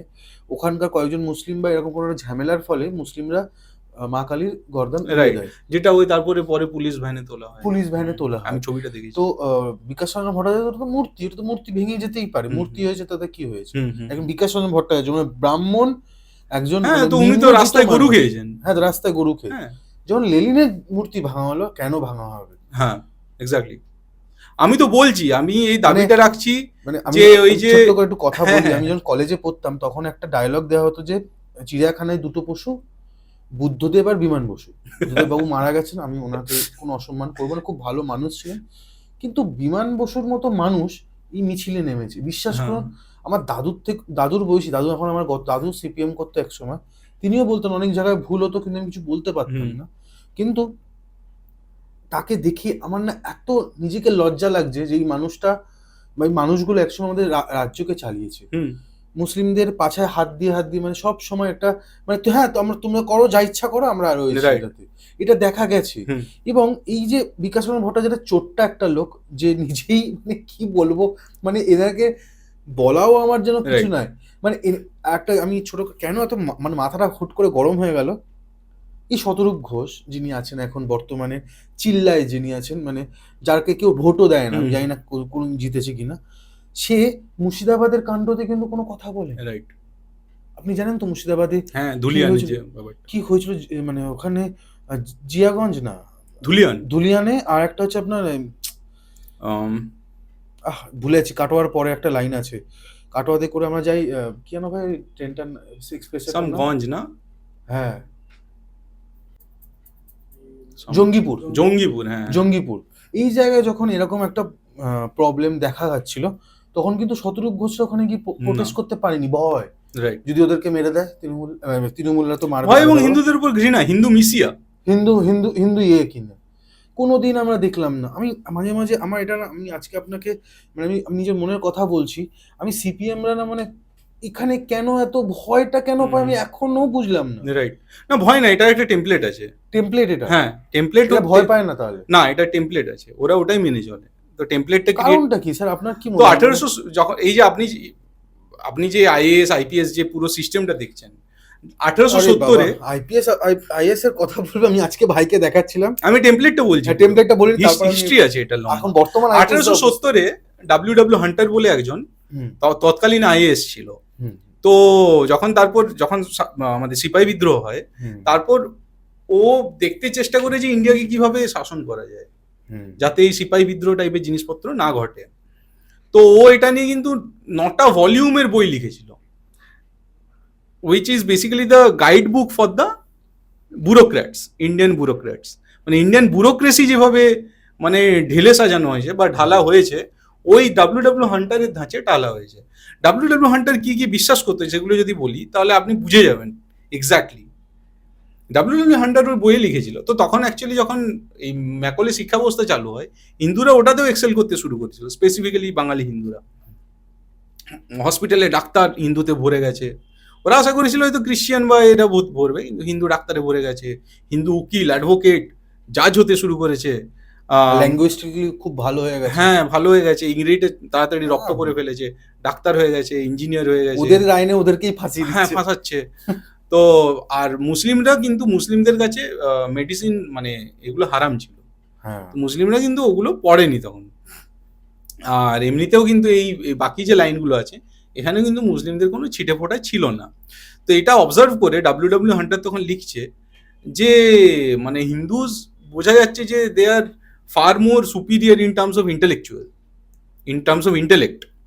কিন্তু তবুও কিন্তু হিন্দুদের, কারণ তখন আইএস আইপিএসও ঢোকার জন্য কড়া নাড়ছে হিন্দুরা, যে এদের কিন্তু একা এই ক্ষমতাটা দেওয়া যাবে না যতই এরা আইসিএসএ সব পাস করুক। তার কারণ যদিও Hindus have this superior intellect, ওদের ওদের যেটা বলে না যে গুদা নেই, রাইট, ওদের অত হিম্মত নেই, ওরা এই দেশকে শাসন করেনি, ওদের they have no practical idea of political governance, এবং ওরা নুইসেন্স ক্রিয়েট করতে পারে না, they don't know how to gather on street and create nuisance. ঠিক আছে, ওরা পলিটিক্যালি ইউনাইট হতে পারে না, ওদের এতটা stoutness of heart is the exact phrase that he used, ওদের স্টাউটনেস অফ হার্ট নেই। সেই জন্য মুসলিমদের যেহেতু ওরা অনেকদিন ধরে হিন্দুদের উপর গালিব হয়ে এসেছে, শাসন করে এসেছে, সেই জন্য এখানে মুসলিমদেরও মোটামুটি একটা রিজার্ভ করা উচিত এই পোস্টগুলোয়। এটা যখন হল, তার মানে যে মুসলিমদের এই জন্য তোষণ করতে হবে কারণ ওরা রাস্তায় জড়ো হতে পারে। This is the mindset of the judiciary and bureaucracy and all this thing, যেটা অ্যাকচুয়ালি পরে যখন ইন্ডিয়া স্বাধীন তো নামে it is transfer of power, এতটা ভেবে নিয়েছে যে কাদেরকে চুষে খেতে পারে যায়। এই ফ্রেজটা, এই যে মেন্টালিটিটা, এটা কিন্তু ডাব্লিউ হান্টারের দেওয়া। বাপ রে বাপ, মানে তখন দিয়ে কিন্তু দেখতে গেলে একটা জিনিস আপনি খেয়াল করেছেন কিনা, তৃণমূলও কিন্তু ইসলামদের কাছ দিয়ে মুসলিমদের কাছ থেকে সেম টেমপ্লেট। শুধু তৃণমূল কেন বলছেন, কংগ্রেস করেছে, সিপিএম করেছে, কারণ ওরা এই সেম টেমপ্লেটে রাজত্ব করেছে, কারণ ওরা জানে যে এদের কাছ দিয়ে শোষণ করা যেতে পারে, হ্যাঁ, যতই ইয়ে করুক না। Right right. তো দিস ইজ দ্য টেমপ্লেট যেটা ব্যুরোক্রেসিও ফলো করছে, জুডিশিয়ারিও হল, যে রাস্তায় জড়ো হয়ে যাবে। এই যে ইন্ডিয়াতে ব্লাসফেমি ল গুলো আছে, হিন্দুদের তো কোনো ব্লাসফেমি বলে ব্যাপার নেই। হিন্দুদের কখনো রাধা কৃষ্ণকে দুটো রাগ করে বাজে কথা নয়, রাগ করে অভিমান করে দুটো কথা বলছে, ঠিক আছে। দ্রৌপদী হয়তো অর্জুনকে কখনো নপুংসক বলছে যে কেন এটা আটকাতে পারলে না বা হোয়াট এভার, রাইট। এরকম কৃষ্ণ গীতাতে নপুংসক বলে যে তুমি যদি এটা মানে তুমি নপুংসকের মতো কেন তুমি গান্ডীবটাকে ফেলে দিলে মানে যুদ্ধক্ষেত্রে, ঠিক আছে। এরকম প্রচুর জায়গা আছে যেখানে সীতারামকে বলে, লক্ষণকে বলছেন যখন ওই মায়ামৃগর যে ঘটনাটা, রাইট। তো ভগবানরা নিজেদের মধ্যে ইন্টারঅ্যাক্ট করছেন, মানে ইন্ডিয়াতে again it's a Viva Activa, মানে ভগবানরাও কিন্তু অবতরণ করেন, লাইফ এনজয় করেন, right. It's a very dynamic form of life. সেখানে কিন্তু সেই অর্থে ব্লাসফেমি ছিল না, ব্লাসফেমি বলে জিনিসটা নেই, যে ঈশ্বর নিন্দা যেটাকে, ঈশ্বরের নামে নিন্দা করা যেতে পারে না, রাইট? ইনফ্যাক্ট অন্নপূর্ণা ঈশ্বরী পাটনীতে আপনি যদি দেখেন যে কোনো গুণ নাই তার কপালে আগুন, শিবের ব্যাপারে অন্নপূর্ণা বলছে, রাইট? কি তারপরে কণ্ঠ ভরা বিষ, মানে এই যে নীলকণ্ঠ বলে, রাইট? তো তো এই যে মানে ভগবানের ইয়ে করছে, বা কোনো ভক্ত ভগবানের ইয়ে করতে পারে, নিন্দা করতে পারে দুঃখতে ইয়েতে, রাইট? তো ঈশ্বর নিন্দায় যে ব্লাসফেমি যে ল গুলো আনা 295 what ever ABC and all this thing, তো এগুলো কিন্তু এই ইংরেজদের আনা to protect the Abrahamic believes. ঈশ্বর নিন্দা ওদের ওদের স্ক্রিপচারে লেখা আছে যে যদি এর বদনাম করে তাহলে গলা কেটে দাও, ওর বদনাম করলে ওটা করে দাও। এটা খ্রিশ্চানিজমও আছে, ইসলামেও আছে, যেটাকে ওরা সারিয়া ল বলা হয়, সারিয়াতে আছে, এবং খ্রিশ্চানদের যেটা ক্যানোনিক্যাল ল বলা হয়, হ্যাঁ, ওখানেও আছে। ঈশ্বর নিন্দা ইজ এ আব্রাহামিক থিং। আমাদের দেশে ঈশ্বর নিন্দা আমরা তো মনের চোখে বলেই দিই, মানে বুড়ো শিব বলি, বুড়ো শিব তোলা, তাই না? তো আমাদের ঈশ্বর নিন্দার ওই সেন্সটা নেই, কিন্তু এই যে সেই দেশে একটা ব্লাসফেমির ল আনা, তো এগুলো এগুলো ইংরেজদের দেওয়া, এবং এগুলো ওই ব্রিটিশ আশরাফি নেক্সাসদের দেওয়া। আচ্ছা, আরেকটা কথা, ব্রিটিশ আশরাফি নেক্সাস আমি কেন বলছি, তো এই যে এটা যখন হলো, তারপরে এরা মানে ডাব্লিউ হান্টারের অবজারভেশনের পর বা তার কিছুদিন আগেই এরা মক্কাতে কিছু ইমাম টিমামের কাছে গেল, সেখান থেকে একটা ফতোয়া নিয়ে এলো। ফতোয়া নিয়ে এসে কারণ অ্যাকচুয়ালি মুসলিমরা এখানে অনেক জিহাদ টিহাদ করছিল ইংরেজদের বিরুদ্ধে, তো ওরা ফতোয়া এনে দেখালো যে ইন্ডিয়া কিন্তু দারুল হার্ব নয়, ইন্ডিয়া দারুল আমান। মানে ইসলামিক স্ক্রিপচারে দেয়ার ইজ দারুল ইসলাম, যেটা ইসলামদের দ্বারা অধিকৃত ভূমি, সেখানে সেটা মানে সেটা ওদের হিসাবে পিসফুল ভূমি। আর দারুল হার্ব হচ্ছে হাউস অফ ওয়ার, যুদ্ধের ভূমি, যেটা ইসলামের অধিকৃত নয়। সেখানে কিন্তু ইসলামরা ভাবে যে এখানে আমাদের যুদ্ধ চলছে, কারণ আমরা যারা কাফির, আমরাই জালিম, 2.256 কোরআন, আমরাই জালিম, এবং আমরা যেহেতু অ্যাকসেপ্ট করছি না কোরআন এবং ইসলামকে, সেই তো আমরা আল্লাহর বিরুদ্ধে যুদ্ধ করছি, ঠিক আছে? সো দিস ইজ, সেই জন্য India use to be called দারুল হার্ব, যুদ্ধভূমি ওদের নজরে, যেখানে কন্টিনিউয়াস যুদ্ধ চলছে। আচ্ছা, পয়েন্টটা শেষ করে, হ্যাঁ, তো দারুল আমান, আর মানে এটা শান্তির ভূমি। ওরা একটা নতুন একটা থার্ড ফ্রেজ আনলো মক্কার ওই ইমাম বা ইয়েদের থেকে। কারণটা কি? কারণ British are the people of the book, ওরা আহলে কিতাব যেটাকে বলে, যে একটা বই আকাশ থেকে নেমে এসেছে, যেহেতু ইংরেজরাও আহলে কিতাব এবং ইসলামও আহলে কিতাব, সেহেতু আহলে কিতাবের লোক যেহেতু এখানে রাজত্ব করছে, সেহেতু এটা আর দারুল হার্ব নয়, এটা দারুল আমান। তো সেখানে ব্রিটিশ আশরাফি নেক্সাস শুরু হলো। তারপরে সৈয়দ আহমেদ খান এলো, লর্ড মিন্টো প্রথম হয়তো দ্বিজাতি তত্ত্বের মানে অবতারণা করলো কলকাতার টাউন হল বা কোথাও, মিরাট স্পিচ দিল আমাদের সৈয়দ আহমেদ খান, যেখানে সৈয়দ আহমেদ খান কিন্তু দ্বিজাতি তত্ত্ব বলে তারপরে বললো যে না, আমরা হিন্দুদের সাথে একসাথে থাকতে পারবো না। আর যেভাবে হিন্দু মহাসভা বা সাভারকরকে বলা হয় এরা ওদের মতোই র্যাডিক্যাল বা কিছু, Savarkar did not prescribe two nation theory, Savarkar merely described two nation theory. ও সাভারকরের ডেসক্রিপশনে ছিল যে এরকম একটা তত্ত্ব এক্সিস্ট করে, সাভারকর কিন্তু প্রেসক্রাইব করেনি যে two nation theory is the real, মানে এইভাবে দুনিয়া চলা উচিত বা কিছু। যে এতদিন ধরে তাকে জেলে রেখে দিয়েছে, সে কিভাবে ওই আইডিওলজিটাকে কিভাবে মানে মানুষকে কিভাবে মানে আমি হুব্বা বানাবো, সেটা কিন্তু সাভারকরকে দিয়ে এটা করানো হচ্ছে, এখনো হচ্ছে, চলছে। যাই হোক, উনি খুব শিক্ষিত মানুষ ছিলেন, আমি ওনার ব্যাপারে অতটা আমি জানি না স্যার, কিন্তু স্যার একটা জিনিস আমি জানতে চাই, যেটা বলছিলাম যে আইপিএস আর আইএস WBCS যে পরীক্ষাটা দিয়ে যারা আরো অনেকগুলো পদে যারা নিযুক্ত হন, আপনার মনে হয় না এটা একটা মানে এটা ফালতুর একটা পরীক্ষা বা ফালতুর একটা সময় নষ্ট করা জিনিস? যেটা না, দেখুন, যারা দিচ্ছেন তারা একটা লক্ষ্য নিয়ে দিচ্ছেন, তো কোনো লক্ষ্য নেই। আমি কারণটা আমি বলবো আপনাকে। আজকে আমি একটা জায়গায় ভাইকেও দেখাচ্ছিলাম, একটা আইপিএস অফিসার, সে একটা আইফোনের জন্য বিক্রি হয়ে গেছে, 5 লাখ টাকার জন্য বিক্রি হয়ে যাচ্ছে। তো এই আইপিএস অফিসার বা আইএস অফিসার গুলো মানে এটা আপনার মনে হয় না যে এরা মানে জাস্ট ঢুকে গেলেই হলো? আমার মতে যদি কেউ আইপিএস হতে চায় মানুষের সেবা করার জন্য, ইয়ে করার জন্য, নেই তো এখন। এন্ড আমি এটাকে রিয়েলি মিন করি, আমি এটা কোনো ক্লিশে বা কিছু বলছি না। যদি কেউ থাকে যে হ্যাঁ আমি সেবা করার জন্য করবো, আমি সৎভাবে থাকবো, because probably honesty is the most optimal way of life, you know. তো সেক্ষেত্রে যদি এরকম ভেবে কেউ করে, আমি তাকে অশ্রদ্ধা করবো না। কিন্তু কেউ যদি পাওয়ারের জন্য এটা করে, আর তাছাড়াও মানে এগুলো হওয়া ছাড়াও অনেক কিছু লাইফে মানে খোলা আছে, অ্যাকচুয়ালি অনেক পেশা খোলা আছে যেগুলোতে মানুষ গিয়ে লাইফে অনেক স্যাটিসফ্যাকশন পেতে পারে। ঠিক আছে, এখন আইএস আইপিএস ইন্ডিয়াতে এইভাবে বানানো যে একটা পরীক্ষা দিয়ে তুমি ঢুকে যাবে আর সমস্ত ইন্টারন্যাশনাল যে অ্যাফেয়ার্স আছে সবকিছু- সেগুলোকে কন্ট্রোল করবে, রাদার দেন ডুইং দ্যাট, যেটা হয়তো আমেরিকায় করে, যে যারা ওখানে অনেক কলেজে ইন্টারন্যাশনাল রিলেশন পড়ানো হয়। হ্যাঁ, তো ওরা ওখানে মাস্টার্স করে হয়তো একটা ওয়ার্ল্ড ব্যাংকে ঢুকলো, ওয়ার্ল্ড ব্যাংকে কিছু প্রজেক্ট নিজেরা ইয়ে করলো, চালালো, 4টে দেশ ঘুরলো, চায়না গেল, হ্যাঁ বলিভিয়া গেল, তারপরে ওখান থেকে টেকনোক্র্যাট হয়। চায়নাতেও একটা সিমিলার টেমপ্লেট ফলো করা হয়, যেখানে মানুষের একটা এক্সপোজার থাকে, তারপর গিয়ে একটা টেকনোক্র্যাট হয়। ইন্ডিয়াতেও মানে তুমি পরীক্ষা দিয়ে ইন্ডিয়ার সাথে না টেকনোক্র্যাট হয়ে চায়নার যেতে হবে। তুলনা না করাই ভালো, কারণ ওখানকার যারা মন্ত্রী আছেন তারা যদি নিজের কথা বা যে দাবিগুলো করেন তা হ্যাঁ। না করতে পারেন, তারা পদক্ষেপ বা তাদের কিছুদিন আগে যারা জানে একটু নিউজ, তারা কিন্তু ফাঁসির অর্ডার পেয়েছে, হ্যাঁ, রাইট। আপনি শুনেছেন। না, দ্য তো পয়েন্ট আই এম সেইং ইন্ডিয়ার কি, সাথে ওটা ঠিক আছে, তুলনা- ইউএস বলা যাক, ঠিক আছে, ইউএস এর যে টেকনোক্র্যাট, ওদের একটা USA এক্সপোজার নেই আছে। আর। আমি বলতে চাইছি যে একটা জব এক্সপিরিয়েন্স দরকার ইন অর্ডার টু হ্যাঁ। Assume that kind of role. ইন্ডিয়াতে যেটা পরীক্ষা দিয়ে হয়ে গেল, তার মানে ওর কোনো প্রজেক্ট এক্সপিরিয়েন্স নেই সেই অর্থে, তাহলে ও একটা প্রজেক্ট বুঝবে কি করে? আমার এটা একটা বড় কোয়েশ্চেন। আমার মনে হয় যে প্যারালাল Hinduism এন্ট্রি থেকে চলে গেলাম কাজের ক্ষেত্রে। হ্যাঁ, বর্তমানে আমরা একবারে শেষের দিকে আছি স্যার, আমার একটা লাস্ট প্রশ্ন, আমার কিছু প্রশ্নের মধ্যে থেকে যদি হয়, আমাদের বর্তমানে এখন মেন জায়গাতে বিজেপি আছে, ঠিক আছে, এবং আজকের পডকাস্টটা আপনি করতে পারছেন বাংলাতে, এর কারণ হচ্ছে আপনি বিজেপি এসছে বলে, যেটা আপনি আমাকে ফোনেও বলেছেন। রাইট। স্যার আপনার কি মনে হয় বিজেপি কি আমাদের এই হিন্দু আইডিওলজি বা বাদবাকি যেগুলো আমাদের দাবি সেগুলো কি কোনোভাবে ঠিক করতে পারবে?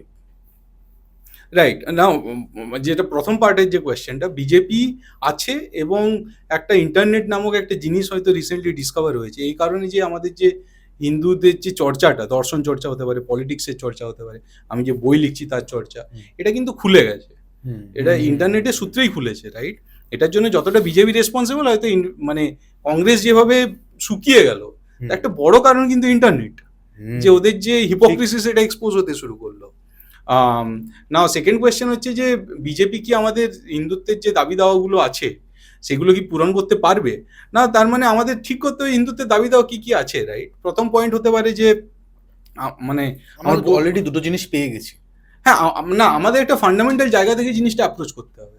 যে ফান্ডামেন্টাল আমি ধরতে চাইছি সেটা হচ্ছে যে ইন্ডিয়াতে জেনোসাইড হয়েছিল, হিন্দু জেনোসাইড। তো সরকার যেটা আছে, ভারত সরকার হিন্দু জেনোসাইড অ্যাকনোলেজ করুক। তো আমরা এমনি পিটিশন বা ড্রাফটের চেষ্টা করছি আলাদা আলাদা অ্যাসেম্বলিতে আনার, তেলেঙ্গানায় চেষ্টা করছি, অনেক এমএলএর সাথে কথা হয়েছে কর্ণাটকে। তো ওই দিক থেকে ঢোকার চেষ্টা করছি, যেখানে অ্যাসেম্বলিতে হিন্দু জেনোসাইড নিয়ে আলোচনা হবে, এবং তারপর হিন্দু জেনোসাইডকে অ্যাকনোলেজ করা হবে, এবং যেটাকে জেনোসাইডকে বন্ধ করা যায়, জেনোসাইড রিভার্স করা যায়। তো জেনোসাইড রিভার্সাল স্কিম চালু হবে, যেসব শিল্প ধ্বংস এগুলো হয়েছিল সেগুলোকে আবার পুনরুজ্জীবিত করা হবে। তারপরে ধরুন জেনোসাইডের বেসিস, যেখানে ইন্ডিয়াতে আজকাল যে আইডেন্টিটিগুলো ক্রিয়েট হচ্ছে, ওগুলো যে সোশ্যাল স্কিম দেওয়া হয় তার বেসিসে ক্রিয়েট হচ্ছে। আর মানে ইন্ডিয়াতে মুসলমানরা এতটা মুসলমান হতে পেরেছে কারণ ওরকম স্কিম দেওয়া হয়েছে। তো আমি বলবো যে এই জেনোসাইড রিভার্সাল স্কিম চালু করা, যেখানে লোকজনকে বলা হবে যে তুমি এই স্কিমটা পাচ্ছ বিকজ তোমার সাথে এটা হয়েছে, তাহলে একটা কনসিয়াসনেসও বাড়বে। তারপর বাকি যে সেটা একটা হিন্দুরাও পলিটিক্যালি ইউনাইটেড হবে, হিন্দুরা বুঝতে পারবে যে কি কি জিনিসে আমাদের অপভ্রংশ হয়েছে বা কি কি জিনিসে মানে ধ্বংস লীলা হয়েছে এখানে, সেটা বুঝলে হয়তো নিজেদের হিসেবে একটা ভালোভাবে দেশটা তৈরি করতে হবে, অ্যাটলিস্ট নিজেদের হিস্ট্রি সম্বন্ধে মানে সচেতন একটু হতে আমরা হবে। এইটুকু আশ্বাস রাখতে পারবো যে হিন্দুদের সাথে বিজেপি সেই কাজগুলো করবে না যেটা কংগ্রেস, সিপিএম বা তৃণমূল হ্যাঁ, করেছে। হয়তো এইটুকু আমরা আশা করতে পারি। হয়তো স্যার বলছেন রাম মন্দিরের মতো না, যখন আমরা পেয়ে কারণ গেলাম, রিসেন্টলি একটা ইউজিসি কাণ্ড হলো, আপনি দেখলেন, আমি দেখলাম রাইট। তো নীট কাণ্ড এসব হলো। তো হতেই থাকে, তো যেখানে হয়তো একটা যে ইউনাইটেড হিন্দু কনসিয়াসনেস যেটা হচ্ছে, সেটাতে যেন একটা লিটারালি একটা মানে আঘাত দেওয়া। আচ্ছা, আপনার মনে হয় না এগুলো মাঝে মাঝে একটু খোঁচা মারা, যাতে আপনার আবার মাঝে মাঝে জেগে উঠি? না, এগুলো মাস্টার স্ট্রোকবাদীরা বলে, হয়তো আমি মাস্টার স্ট্রোকবাদী নই। জিজ্ঞেস করলাম এটা। বলে যে এটা বিজেপির মাস্টার স্ট্রোক, আমি এটা বিশ্বাস করি না যে এগুলো মাস্টার স্ট্রোক বা কিছু। বাট হ্যাঁ, আমি মানবো যে এটা বলে, আমি 2011-তেও কিন্তু আমাকে শাসানো হয়েছিল। হ্যাঁ, হ্যাঁ, যখন বাম জমানা ছিল তখনও শাসানো হয়েছিল, তারপরে আমার 2019-এও শাসানো হয়। 2021 যখন এই যে পরমব্রতর যে টুইটটা হলো, হুম। আমি আগে ফেসবুকে লেখালেখি করতাম, বইটা লিখতে পারলাম, আমার ফেসবুকে লেখাটা বন্ধ হয়ে গেল, তো সাপে বড় হলো। কিন্তু পরমব্রতর যে টুইটটা এলো, তারপরে আমাদের ফেসবুক বন্ধ করে দিতে হয়েছিল। যারা আমরা যখন এই কথাগুলো লিখতে শুরু করি, এখন তো এখানে আলোচনা হচ্ছে, তখন লোকজন ঠিক মেনে নিতে পারেনি। 2018-19 থেকে 21 পর্যন্ত এই লেখাগুলো আমি লিখে গেছি, বাট লোকজন, কারণ দেখুন মানে হয়তো একটা রেজাল্ট ভালো করে ছেলে, তার কাছ থেকে এই আলোচনাগুলো হয়তো কেউ এক্সপেক্ট করতে পারে না, বাট এগুলো সত্যি, আমরা আলোচনা করবো না কেন? তো তো হ্যাঁ, মানে সেই তুলনায় বিজেপি এসেছে বলে হয়তো একটা সুবিন্যস্তভাবে, কথা একটা বলা যাবে। নিরবিচ্ছিন্নভাবে এই আলোচনাগুলো চালিয়ে নেওয়া যাবে। থ্যাংক ইউ সো মাচ হ্যাঁ। স্যার, আজকে আমাদের এত সুন্দর করে একটা পডকাস্ট দেওয়ার জন্য। এবং আমি চাইবো যে বইটা আপনারা পড়ুন, বইটা আমি ডিসক্রিপশনে দিয়ে রেখেছি। স্যার, আমরা একেবারে শেষের দিকে, আপনার কি কোনো কথা যদি বাকি থেকে থাকে আপনি দর্শকদের সামনে রাখতে পারেন? হ্যাঁ, দেখুন, আমার মনে হয় যে আমার দুটো পয়েন্ট আছে। একটা পয়েন্ট হচ্ছে যে এরপর কি বাংলাতে যদি জিজ্ঞেস করেন, রাইট, মানে খুবই কন্টেক্সচুয়ালি বলতে গেলে, আমি কিন্তু কোনো পলিটিক্সে নেই, বাই দ্য ওয়ে। আমি কোনো মানে আমি কোনো বিজেপির পলিটিক্সও করি না কিছু। যারা জানে তারা জানে। আমি দুটো পয়েন্ট বলবো। একটা পয়েন্ট হচ্ছে যে এরপর কালকে আপনি রিসেন্টলি দেখে এলেন যে মমতা ব্যানার্জি হঠাৎ করে বি আর আম্বেদকরের মূর্তিতে মালা দিয়ে চলে এলেন। তার মানে হয়তো আমাদের বাংলাতে জাতপাতের পলিটিক্স আসতে চলেছে মমতা ব্যানার্জির হাত ধরে। মমতা ব্যানার্জি যেমন শিল্পকে ধ্বংস করেছে, মমতা ব্যানার্জির এর পরের লক্ষ্য হবে যে মানে বাংলাতে যে জাতপাত নেই, জাতপাতহীন একটা সুন্দর না, একটা এটা ভুল কথা। এবারে ভোট আছে, ঠিক কিন্তু আছে, হিন্দুরাই দিয়েছে, হিন্দু হয়ে দিয়েছে, হিন্দু কিন্তু হয়ে মমতা ওটা ভাঙবে। ভাঙবে, হ্যাঁ, এটা আমার মমতা এটা নেক্সট টার্গেট নিজের হবে। টিভি তো ভেঙে যাচ্ছে। দেখা যাক আসন্ন এই কয়েক বছরে মমতা কোন দিকে পলিটিক্স নিয়ে যাচ্ছে। আমি আমি তো তোমার সাথে কথা বলবোই, একদম নিশ্চয়ই। আমি দু আমার নম্বর বিশ্বাস, হ্যাঁ, আমি একটু হ্যাঁ, সরি, হ্যাঁ, sure, এখানে একটু sure, পরে sure. আপনি যাবেন। যার দল পার ডে 80 থেকে আস্তে আস্তে আস্তে আস্তে কমে যাচ্ছে, আমার মনে হয় না যে এই বছর শেষ হতে হতে কিন্তু তৃণমূল বলে কিছু থাকবে। মমতা ব্যানার্জি আর অভিষেক ব্যানার্জি। না, দেখুন, ঠিক আছে। বামেরাও তো মহাশূন্য ছিল, কিন্তু তার মানে এটা নয় যে ওরা ড্যামেজ করছে। দেখুন, নওশাদ সিদ্দিকীও তো জিতেছে। এবার নওশাদ সিদ্দিকীর কথাতে বা কোনো জায়গায় কিন্তু আমি ওরকম কিছু আভাস পাইনি এখনো পর্যন্ত, জানি না দর্শকরা দেখলে বলবে। সে কিন্তু এখনো পর্যন্ত এরকম কোনো কথা বলেনি যেটাতে জাতি বিরোধী কথা হতে পারে। তিনি সব কিছুতে কিন্তু প্রোটেস্ট করেছেন। হতে পারে। আমি নওশাদ সিদ্দিকী আমি ফলো করি বলে, ওনাকে পার্সোনালি না, আমি এসছে এবং আমি যখন রিসার্চ করেছি আপনার এটা পডকাস্টের জন্য, তো আমি সবকিছু একবার দেখে নিয়েছিলাম। সো তখন কিন্তু আমি পাইনি, কিন্তু নওশাদ সিদ্দিকী কিন্তু একজন সিপিএম এর একটা অংশ থেকে তিনি জিতেছেন, NISF নাকি এরকম একটা পার্ট থেকে। রাইট। তো আমার মনে হয় যে মানে এটা অ্যাগেন প্রেডিকশন, তো আমিও ভুল হতে পারি বা কিছু, বাট আমার মনে হয়, আমি চাই আপনি ভুল হন। হ্যাঁ, নিশ্চয়ই আমিও চাই যে আমি ভুল হই। আচ্ছা, 2 নম্বর পয়েন্ট হচ্ছে যে এই যে আপনারা জানবেন যে দেয়ার ইজ এ ডিজাইন, মানে বাংলাদেশের যে মৌলবাদী সংগঠনগুলো, ওরা বৃহত্তর বাংলাদেশের স্বপ্ন দেখছে যে, আর এটা কিন্তু বরাবর ওই যে ডিরেক্ট অ্যাকশন নিয়ে আমরা আজকে কথা বলতে পারলাম না, আর তখন থেকেই কলকাতা নেওয়ার স্বপ্ন কিন্তু বাংলাদেশের বা পাকিস্তানের, বাংলাদেশই তো আসল পাকিস্তান। 1971 পর কিন্তু বাংলাদেশ মানে পাকিস্তান বাংলাদেশ হয়ে যায়, ওটা কিন্তু আসল পাকিস্তান নয়, আপনাদের জেনে রাখতে। তাহলে একটু কথা বলি, তাহলে গোপাল পাটাকে নিয়ে একটু তাহলে কথা হোক তাহলে। হ্যাঁ, আমি সেকেন্ড পয়েন্টটা শেষ করে দিই। সেকেন্ড পয়েন্টটা হচ্ছে যে বৃহত্তর বাংলাদেশকে ঠেকাতে আমার মনে হয় বৃহত্তর পশ্চিমবঙ্গের পরিকল্পনা করা ভালো। তার কারণটা কেন? বৃহত্তর পশ্চিমবঙ্গ কি নিয়ে হবে? ওপরে রংপুর, যশোর, খুলনা, রাজশাহী, এদিকে চট্টগ্রাম, ঠিক আছে, এগুলো নিয়ে আমাদের একটা বৃহত্তর পশ্চিমবঙ্গের নকশা অন্তত জনমানসের জনসমক্ষে আনা উচিত। এটার পিছনে যুক্তি আছে, এটার পিছনে ঐতিহাসিক এবং লিগাল যুক্তি আছে, যেটা আমি দিচ্ছি। সেটা হচ্ছে 1950-এ নেহেরু লিয়াকত প্যাক্ট হয়েছিল। নেহেরু লিয়াকত প্যাক্টে এটা বলা হয়েছিল যে পাকিস্তান মানে তদানীন্তন পূর্ব এবং পশ্চিম পাকিস্তান এবং ভারত তাদের রেসপেক্টিভ যে মাইনরিটি আছে তাদের দেখভাল করবে, তাদের খেয়াল রাখবে, ঠিক আছে, এবং মাইনরিটি মানে তার মানে অত্যাচার হওয়া থেকে আটকাবে।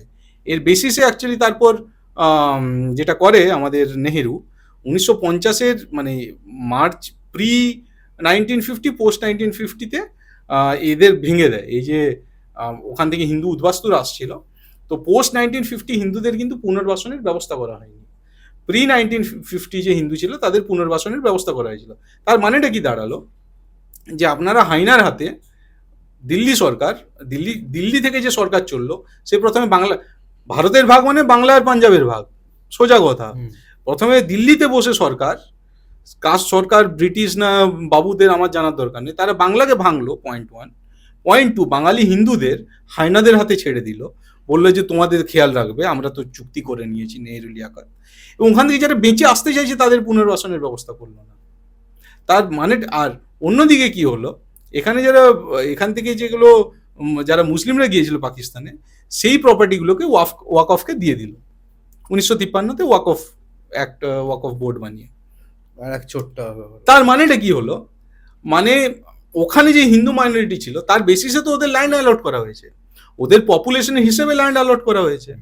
ওই পপুলেশন যখন এখানে চলে এসেছে, যারা কনভার্ট হয়েছে তাদেরকে ধরছি না, ধরে নিলাম তারা ইচ্ছাকৃতভাবে কনভার্ট হয়েছে, ধরেই নিলাম যে তারা বলপূর্বক কনভার্ট তাদের করা হয়নি। যে হিন্দু উদ্বাস্তুরা ওখান থেকে এখানে এসেছে 1 কোটি 2 কোটি যে নাম্বার, তার বেসিসে ল্যান্ড তো আমাদের পাওয়া উচিত ছিল। সেই ল্যান্ডটা কোথায় গেল? সেই ল্যান্ড তো ভারতকে ক্লেম করতে হবে, যে আমাদের কলকাতা বঙ্গের এই পরিমাণ জনঘনত্ব বেড়ে গেছে, ওই তোমাদের যে কথা দিয়েছিলাম, তোমরা যে কথা দিয়েছিলে সেটা তো রাখোনি। এই যে উদ্বাস্তুরা আছে এদের জন্য এই ল্যান্ডটা আমাদের চাই, এবং বৃহত্তর পশ্চিমবঙ্গের নকশা আমাদের বের করতে হবে। কালিদাস বুদ্ধ বলে একজন অ্যাকচুয়ালি বঙ্গভঙ্গ আন্দোলন জনক, তো এই গল্পগুলো তো আপনি আলোচনা করে নেবেন সময় পেলে। তো এটা নিয়ে, এবং কালিদাস বুদ্ধ বা এই যে আন্দোলনটাকে মিটিগেট বা নিউট্রালাইজ করা কিন্তু বিজেপির আমলে হয়েছিল, অটল বিহারী বাজপেয়ী করেছিল, ঠিক আছে। স্যার, আপনার মনে হয় না যে এইবারের যে ভোটটা হলো, সেই ভোটের জন্য আমাদের বাংলাদেশের যে বিধানসভা, ওখানে বিধানসভা না কি লোকসভা হবে, তাই তো? বাংলাদেশের কি ওটা যেমন সভা বসেছিল, রাইট, ওখানে পশ্চিমবঙ্গে কারা জিতছে সেটার উপর ডিপেন্ড করছিল, রাইট। মানে এখান থেকে যারা বাংলাদেশিরা এসছেন তাদেরকে ওখানে যাতে না পাঠায়, রাইট, সেটার জন্য না চিন্তা পড়ে গেছে। রাইট। আর এখন বসিরহাট, তারপর আপনার আরো যে বর্ডার এরিয়াস গুলো আছে বনগাঁর দিকে, সেখানে খালি ভিড় আছে, খালি বাংলাদেশিরা এখানে যাবে, মানে কয়েকজন বাংলাদেশ 22 বছর ধরে, মানে তৃণমূলও ঢোকায়নি, সিপিএম রা ঢুকিয়েছে। রাইট। তো আপনি মানে এখানে এখানে কি মানে প্যারাডক্সটা দেখুন, আর একটা যে হিন্দু ডাক্তারগুলো ছিল, বৈদ্য, হ্যাঁ, মজুমদার, গুহ ঠাকুর, এদেরকে মেরে তাড়ালো। ওখানে যে হিন্দু ডাক্তার, হিন্দু শিক্ষকদের, প্রফেসরদের খুন করলো, ডাক্তারদের মেরে তাড়ালো, আর তারপর এখানে অ্যাপোলোতে চিকিৎসা করাতে আছে। বুঝতে পারছেন, মানে this is the dichotomy of the whole situation. বন্ধ করে দেয়, মানে এই হিপোক্রিসি বন্ধ কথা না। ওরা একটা ফালতু দেশ, একটা ও তো পাকিস্তান তো আরো, মানে এগুলো মৌলবাদী দেশ, এগুলো মানে ওই ফান্ডামেন্টালিস্ট, মানে অ্যাটাভিস্ট একটা ডক্ট্রিন। মনে হয় এটা না, মোদিজি যদি চায় দুদিনে এগুলো সব শেষ করে দিতে পারে। সেটা হয়তো রাস্তা হতে পারে না, রাস্তা করতে হবে, কারণ তারা যখন করেছে, মানে বৃহত্তর পশ্চিমবঙ্গের একটা স্বপ্ন রাখতে হবে। যখন তারা হিন্দু জেনোসাইড করেছিল, রাইট, তখন তো এত কিছু ভাবিনি। এক্স্যাক্টলি। আর এখনো যদি মোদিজি চায়, বা আমাদের যদি হিন্দুরা যদি দেখুন, হিন্দুরা যদি চায় হয়ে যাবে। গদি উল্টে দিয়েছে, যেটা অস্বাভাবিক ছিল, আপনিও ভাবতে পারেননি বা আমিও ভাবিনি। রাইট, সেটা যদি চায় এটাও হয়ে যাবে, এটাও হয়ে যাবে। স্যার, আমরা একবার শেষ করবো না, আমরা যেটা প্রথম কথা হচ্ছে, যেটা আমি ভুলে গেছিলাম, সরি স্যার, গোপাল পাঠান নিয়ে। হ্যাঁ, এখানে অনেকে জানে না, বা অনেক বেশি লোকে জানে, কারণ বেঙ্গল ফাইলস দেখেছে তারা। হ্যাঁ, সেখানে সৌরভদার একটা অ্যাক্টিং যেখানে পার্ট ছিল, গোপাল পাঠা, অসাধারণ অ্যাক্টিং, অসাধারণ। মানে আমি মানে সেটা, মানে আমার বলারই মানে কোনো জায়গা নেই, সে বাদ দিলাম। স্যার, এটার পেছনে কারণটা কি ছিল, আর এটা যদি সংক্ষিপ্তভাবে একটু বিশ্লেষণ। হ্যাঁ, সংক্ষেপে বলি। মানে যখন সেকেন্ড ওয়ার্ল্ড ওয়ার যখন শেষ হয়, তারপর ওখানে লেবার পার্টি পাওয়ারে আসে। তো পাওয়ারে আসার পর ওরা বলে যে আমরা ইন্ডিয়াতে একটা জেনারেল ইলেকশন করাবো। আর তখন থেকে মুসলিম লীগ আর বেঙ্গল প্রভিন্সিয়াল মুসলিম লীগ এরা শুরু করে দেয় যে আমরা আমাদের স্বাধীন একটা পাকিস্তান চাই। তো তারপর ক্লিমেন্ট এটলি মনে প্রধানমন্ত্রী হয়েছিল, ওরা ক্রিপস কমিশন যখন পাঠায়, তখন ওরা বলে যে আমরা ট্রান্সফার অফ পাওয়ার আলোচনা করব। তো তখন থেকে জিন্না এবং এরা শুরু করে দেয় যে আমাদের কিন্তু একটা পৃথক রাষ্ট্র চাই, যেটা পাকিস্তান, এবং এইবারে আমরা পাকিস্তানের জন্য লড়বো। তো যখন এরা মেনে নেয়নি, কংগ্রেস বা ক্রিপস কমিশন হয়তো শুরুতে মেনে নেয়নি, সেজন্য এরা বলেছিল যে আমরা, তার মানে এরপর আমাদের যুদ্ধে যেতে হবে, let us go to war. তো তারপর সেই জন্য ওরা কলকাতা টার্গেট কেন করেছিল, কারণ কলকাতাটা দরকার ছিল, বাকি জায়গাগুলো হয়তো কার্ভ আউট করা যাবে, কলকাতাটা হয়তো একটা বর্ডারে আসছে। তো ওরা চাইছিল বিজনেস এরিয়া, গঙ্গার ওপারে, তো স্ট্র্যাটেজিক্যালি ইম্পর্টেন্ট একটা জায়গা। তো তারপর এরা কিন্তু তখন ছিল আমাদের এই বাংলা তখন প্রধানমন্ত্রী ছিল, কি নাম, সুরাবর্দী। মেয়রও ছিল আরেকটা একজন মুসলিম ছিলেন। তো এরা কিন্তু বিলকুল সোহরাওয়ার্দী কি করে, ওই লোকাল যে হিন্দু যত অফিসার ছিল ওগুলো পুলিশ অফিসারদের সরিয়ে ওই পাঠান ওই দিক থেকে নর্থ ওয়েস্টার্ন ফ্রন্টিয়ার প্রভিন্স ওখান থেকে পুলিশ অফিসারদের এখানে নিয়োগ করে, মানে পুরো পুলিশ তন্ত্রটাকে মুসলিম বানিয়ে ফেলে। তারপরে এই মুসলিম হোস্টেল ফোস্টেল যেখানে যত আছে কলকাতায়, এবং মুসলিম মসজিদ ইনক্লুডিং দ্য নাখোদা মসজিদ, এখানে অস্ত্র জোগাড় করে। এখানে নাখোদা মসজিদ থেকে? নাখোদা মসজিদ থেকে কিন্তু এটা ড্রাইভ হয়েছিল। ঠিক আছে, আপনাকে এটা কিন্তু এটা জানা উচিত যে নাখোদা মসজিদ অ্যাকচুয়ালি হিন্দু হলোকস্ট যে কলকাতায় হয়েছে তার একটা অন্যতম সেন্টার যেখান থেকে ড্রাইভ করা হয়েছিল সেটা নাখোদা মসজিদ ছিল। অন্যটা ছিল কন্ট্রোল রুম, যেটাকে যেখানে সুরাবর্তী বসেছিল। সুরাবর্তী তো পুরো ও বলেছিল, আর কলকাতা মেয়রও বলেছিল তোমাদের একদিন ছেড়ে দিলাম, যা খুশি করো পাকিস্তান ক্রিয়েট করার জন্য। ঠিক আছে, নাখোদা মসজিদের ব্যাপারে আনন্দবাজার পত্রিকার একটা তখন সাংবাদিক ছিলেন সঞ্জয় দাস বা সামথিং, উনি লিখে, সঞ্জয় দাস বা সঞ্জয় ঘোষ মনে পড়ছে না, উনি লিখছেন যে আমি রাত্রিবেলা 12টার সময় কাজ করে ফিরছি, তখন দেখছি নাখোদা মসজিদে সব পাকিস্তান জিন্দাবাদ স্লোগান দিচ্ছে আর সব ট্রাকে করে অস্ত্র আসছে। ঠিক আছে, তো আর তখন কলকাতা যত বুকে যত মানে রাত্রিবেলা মসজিদগুলো জেগে উঠেছিল। 16ই আগস্ট 1946-এ রাত্রিবেলা কলকাতার সমস্ত মসজিদ জেগে উঠেছিল, সবাই অস্ত্র ফস্ত্র সব অ্যালটমেন্ট হয়েছিল। এবং তারপর ওই মানিকতলা রাজাবাজার এগুলো একটা একটা করে মোটামুটি ছড়াতে শুরু করে। অ্যাগেন দাঙ্গা তো বলবো না, জেনোসাইড বলবো কলকাতার বুকে। তারপরে এরকম একটা বড়সড় জেনোসাইডকে ইমপ্লিমেন্ট করা হয়েছিল এইভাবে, এবং তাতে বহু লোক মারা যায়। ফেমাস কিছু একজন জাজ মারা গিয়েছিলেন শুরুতেই, মিশা ব্যানার্জি। যদুনাথ সরকার, যে ঐতিহাসিক স্যার যদুনাথ সরকার, তার বড় ছেলে কিন্তু মারা গিয়েছিল এটাতে, হয়তো টার্গেটই করা হয়েছিল। ঠিক আছে, গোপাল পাঠার জায়গাটা কোথা থেকে আসছে? তারপর যখন ইনিশিয়ালি এটা হতে শুরু করলো, তো তখন এরা দেখলো যে পুলিশ তো আমাদের কথা মানছে না, তো আমাদের একটা লোকাল রেজিস্ট্যান্স ক্রিয়েট করতে হবে। তখন এই গোপাল মুখোপাধ্যায়, উনি গোপাল পাঁঠা বলে পরিচিত, কারণ ওনার একটা মাংসের দোকান ছিল।